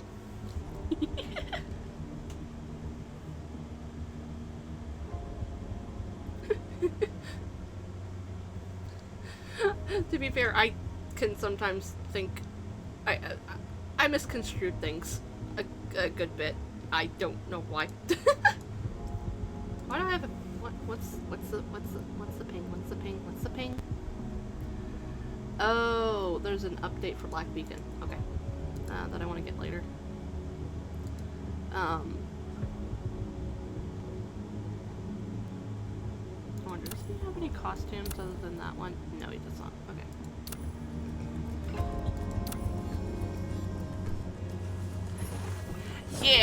Yeah, that's true. Yeah, that's fine. But yeah, if you're just wanting to add like the panel stuff below,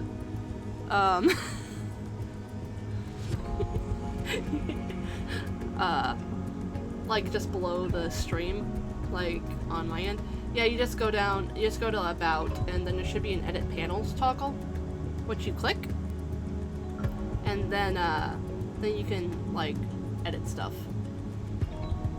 There should be like also a panel title thing where you can like title them, especially if you don't have like images like I do.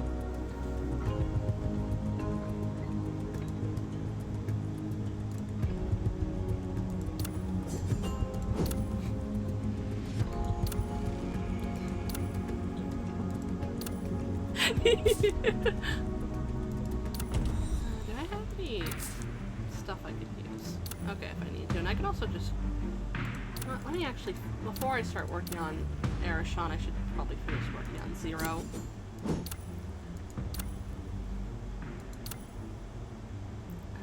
Okay.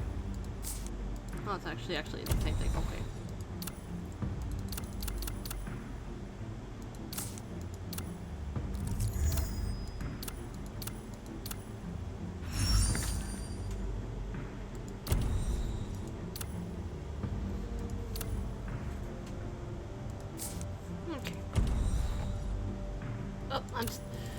My brain is being stupid. Still no Pokemon that I want to capture. Okay.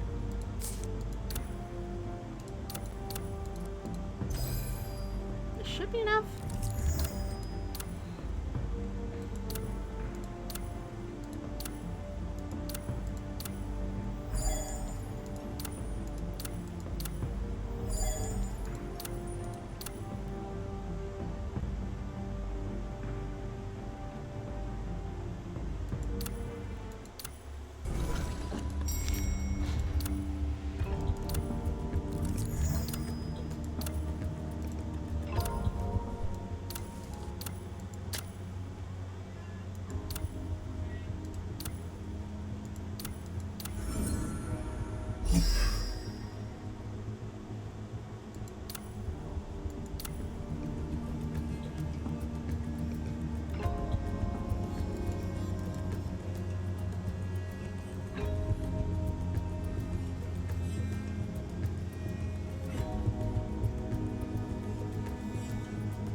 See people pop on.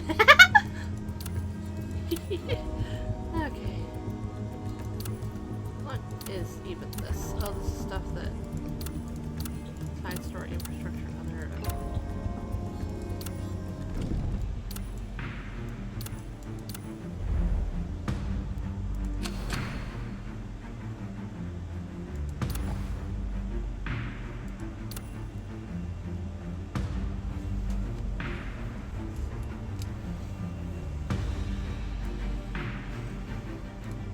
I'll do one more hard mode node for the night.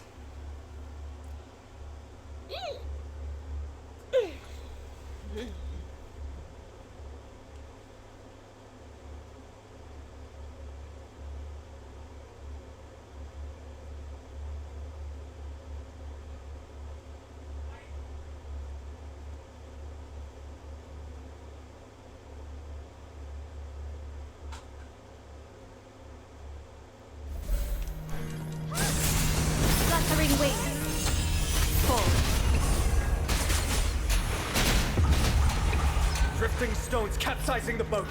Why is there being echo? Do not adapt strength with weakness.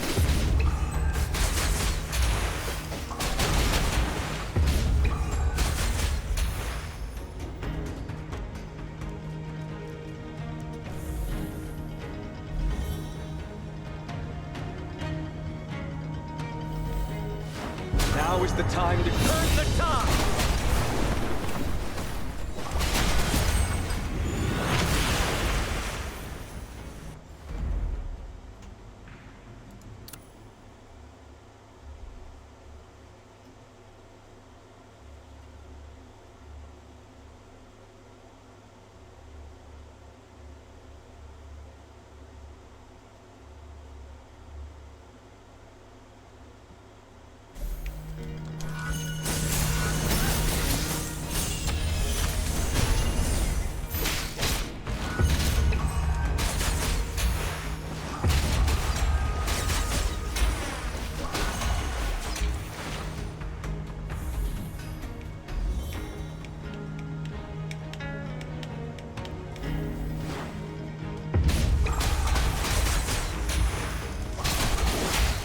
Now is the time to turn the tide!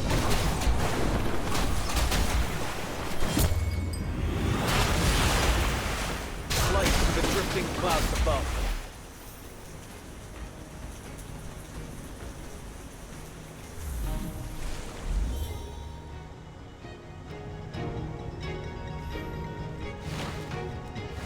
Up, turtle! Turtle that did not live for more than 5 seconds. Okay. Oh god, my neck. Oh, I've got such crunchy bones in my neck. Oh my god.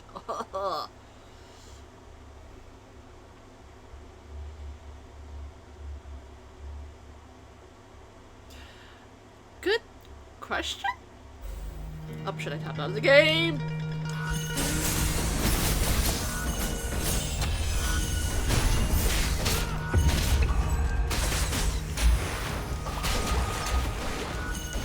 Do not attack strength with weakness.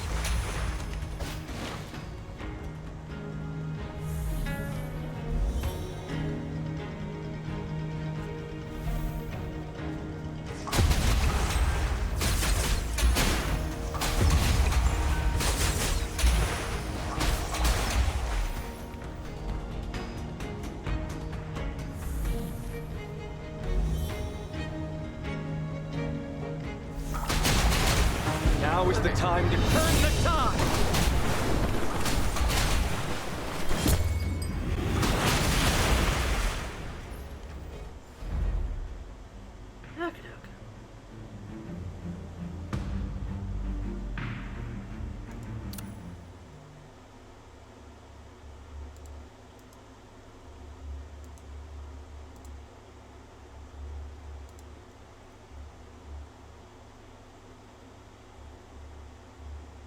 Yeah, I can help you fix that later.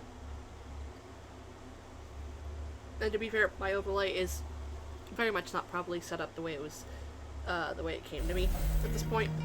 Don't feel bad. Forward.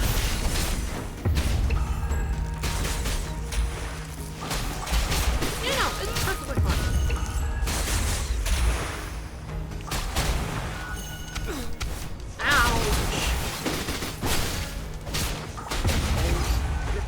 Capsizing the boats!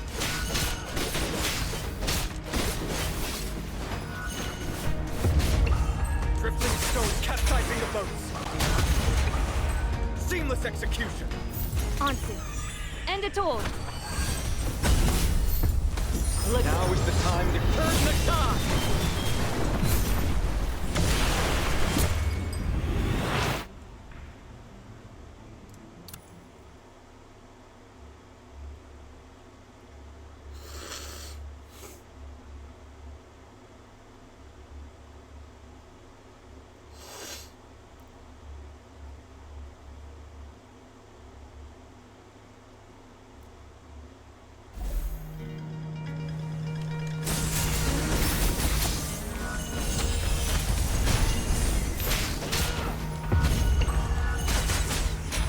Do not attack strength with weakness.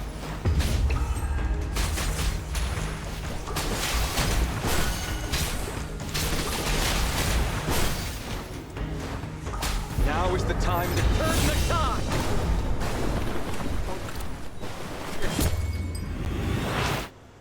Yeah, I'm just gonna clear out the hard mode stages right quick.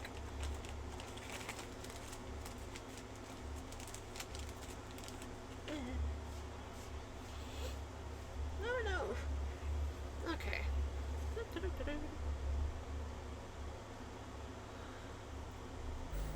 Oh shit! Complete insight.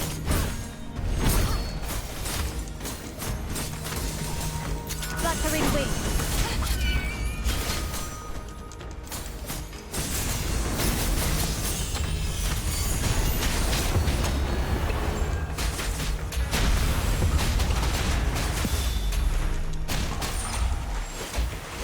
I didn't even give it a chance to change faces. To what extent do the battle outcomes differ from our strategy plan? With the right timing, location, and support, victory is assured. Okay.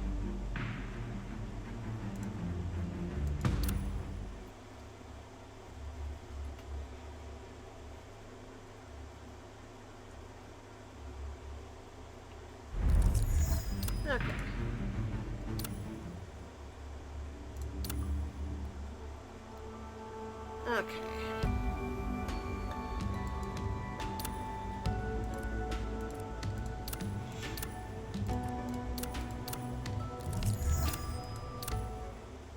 Okay, now if I want to get one more pole, what to do actually? How much do you need? Okay, I'm gonna go yoink some stamina from the overflow right quick. Let's go with about...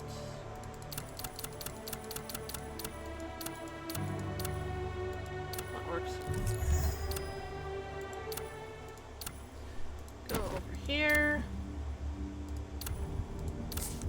Moonlit Secret Realm. Sweep, sweep, sweep, sweep, sweep. That should be enough, I think. Yes. Excuse me. Jeweled shackles are still shackles. Even though I've seen through it all, I would need constant reassurance that you'll help me. Will you? Yeah, no, I'm not gonna use my stuff on you.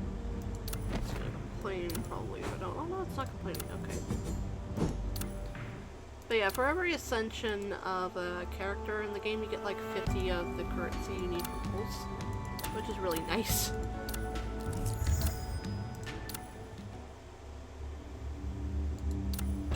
Okay, and that is 53.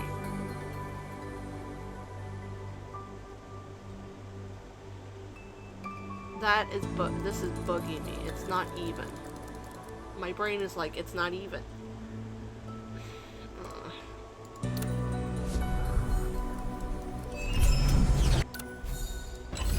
Okay, I'm evening it out. I'm evening it out.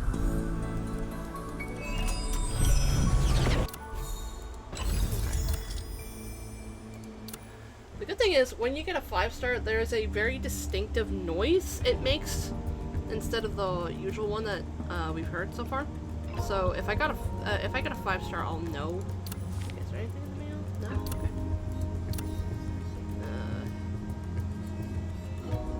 That's being weird. Okay.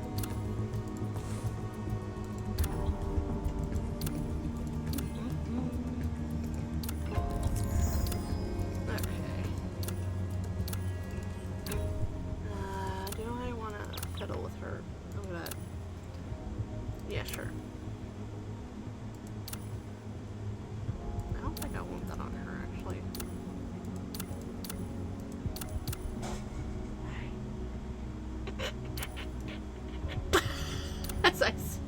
As I hear my cats just fucking... I heard something just wipe out outside my room in the kitchen. Okay, let's go attack and light damage. That's not what we want.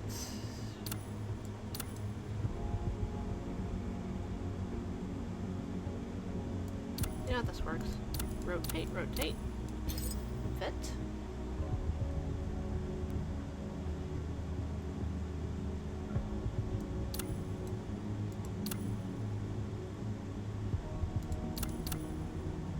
Let's level that up with this.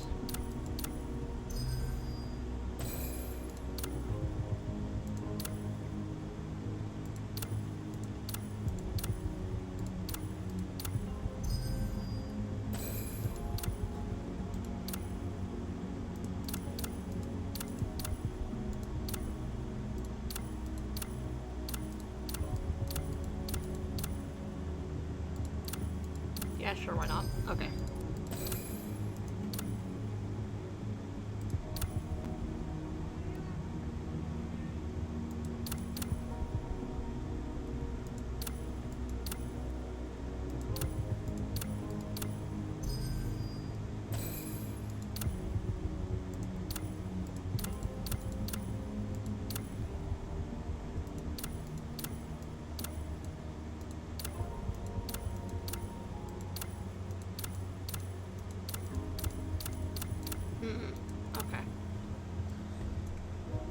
gonna have to get...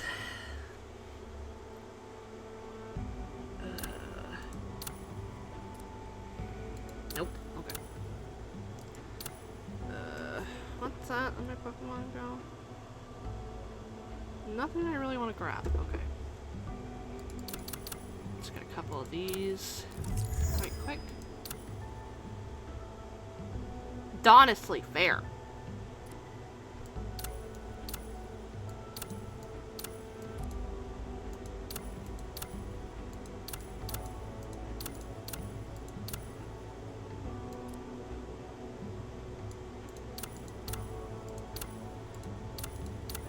Second link.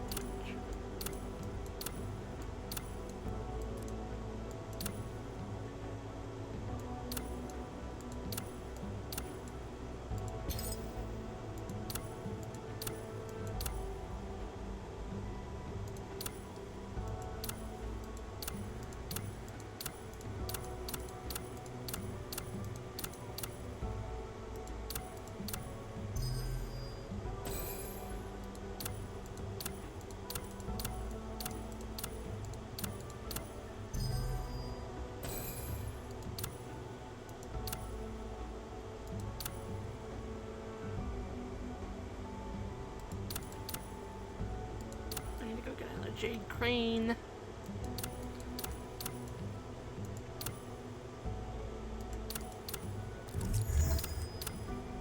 Oh. Okay.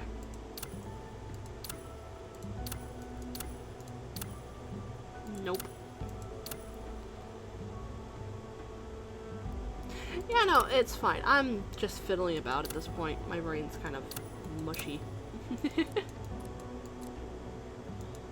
Have I not ascended this? Should.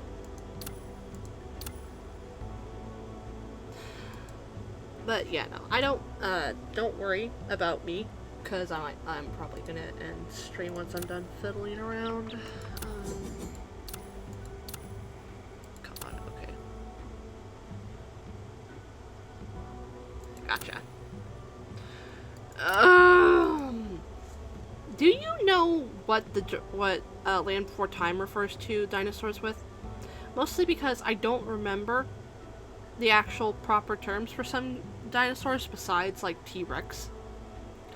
So you will probably get fucking Land Before Time name of the dinosaur thrown at you.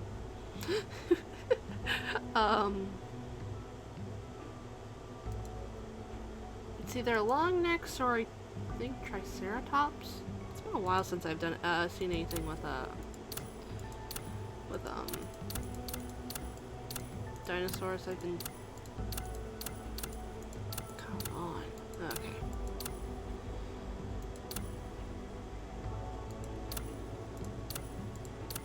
Nope. Nope. Nope. Nope. Nope. Yes. No. No.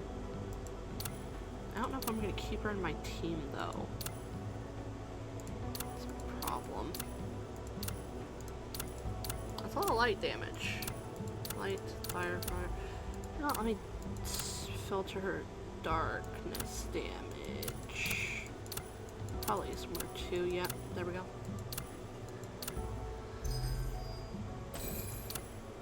Okay.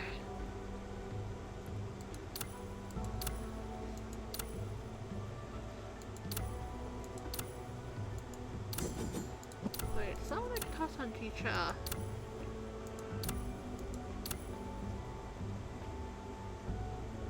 No. Okay. Yeah, I remember watching it for several years. I only really stopped when I was like 13, I think. Not for any particular... Oh, I'm too old for this. I think it's just our family video stopped getting DVDs in for it. DVDs, VHSs, that type of thing. I just haven't kept up with the series since.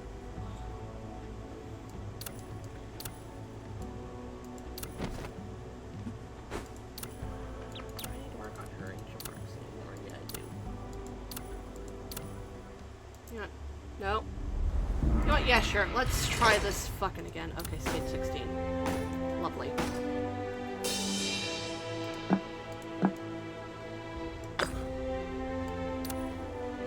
No.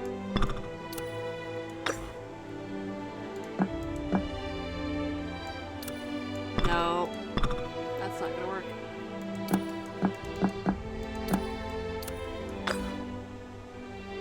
Nope, that's not gonna work.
Got it. Maybe?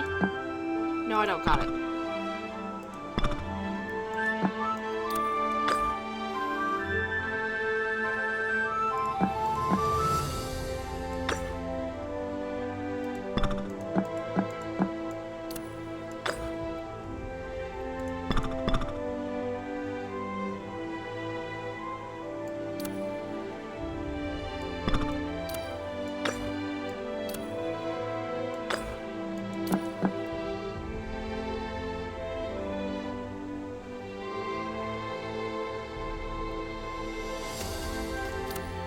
Okay, I think I have... I need to flip it.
Yes! Okay.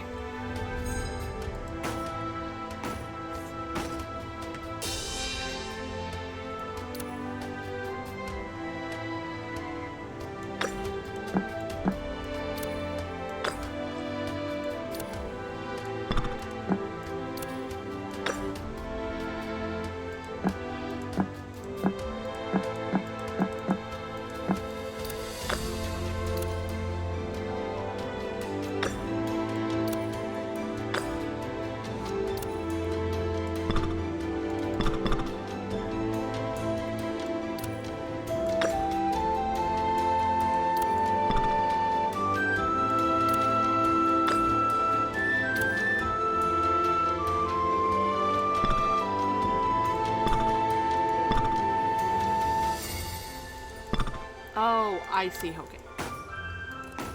Okay, I see what I have to do. Oh, wait, no. Like this.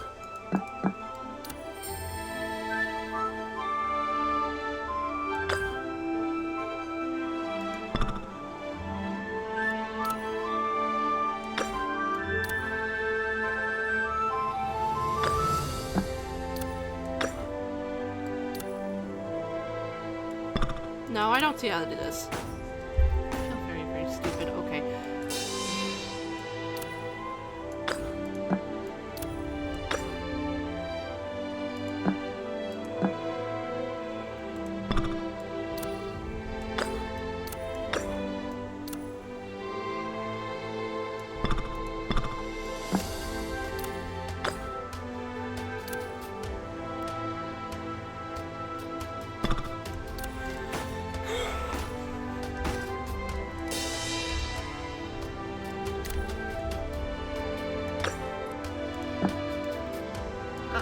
God, fucking my remote. Makes me dumb.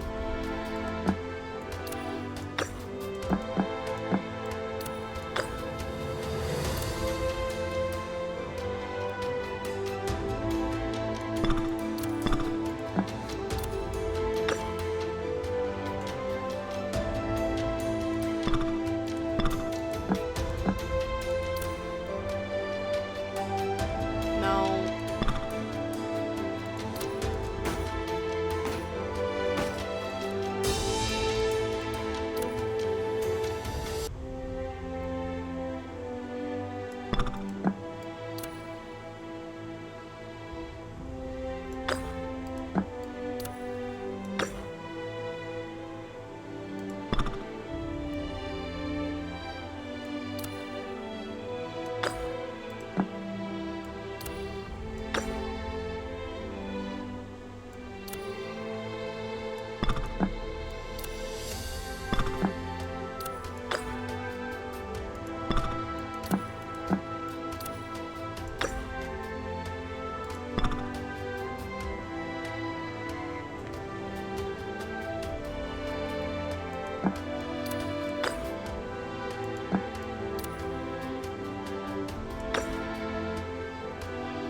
I will sort this off. I'm gonna have to look up a walkthrough for that. Okay. Now, second, I'm gonna navigate back to my stream. We are going to raid Draconic. I'm just gonna get over to the stream ending screen right quick. I'm just trying to pull it way down for me. Okay. Okie dokie, okie dokie. Okay. Let's make sure this goes through. Yeah. Okay. Be nice to Draconic. And I will stream once again on Saturday and Sunday. Stream may be set in stone to be Final Fantasy XIV, unless plans change. I will say so on Discord or Twitter, mainly Twitter. Anyway, be nice to Draconic!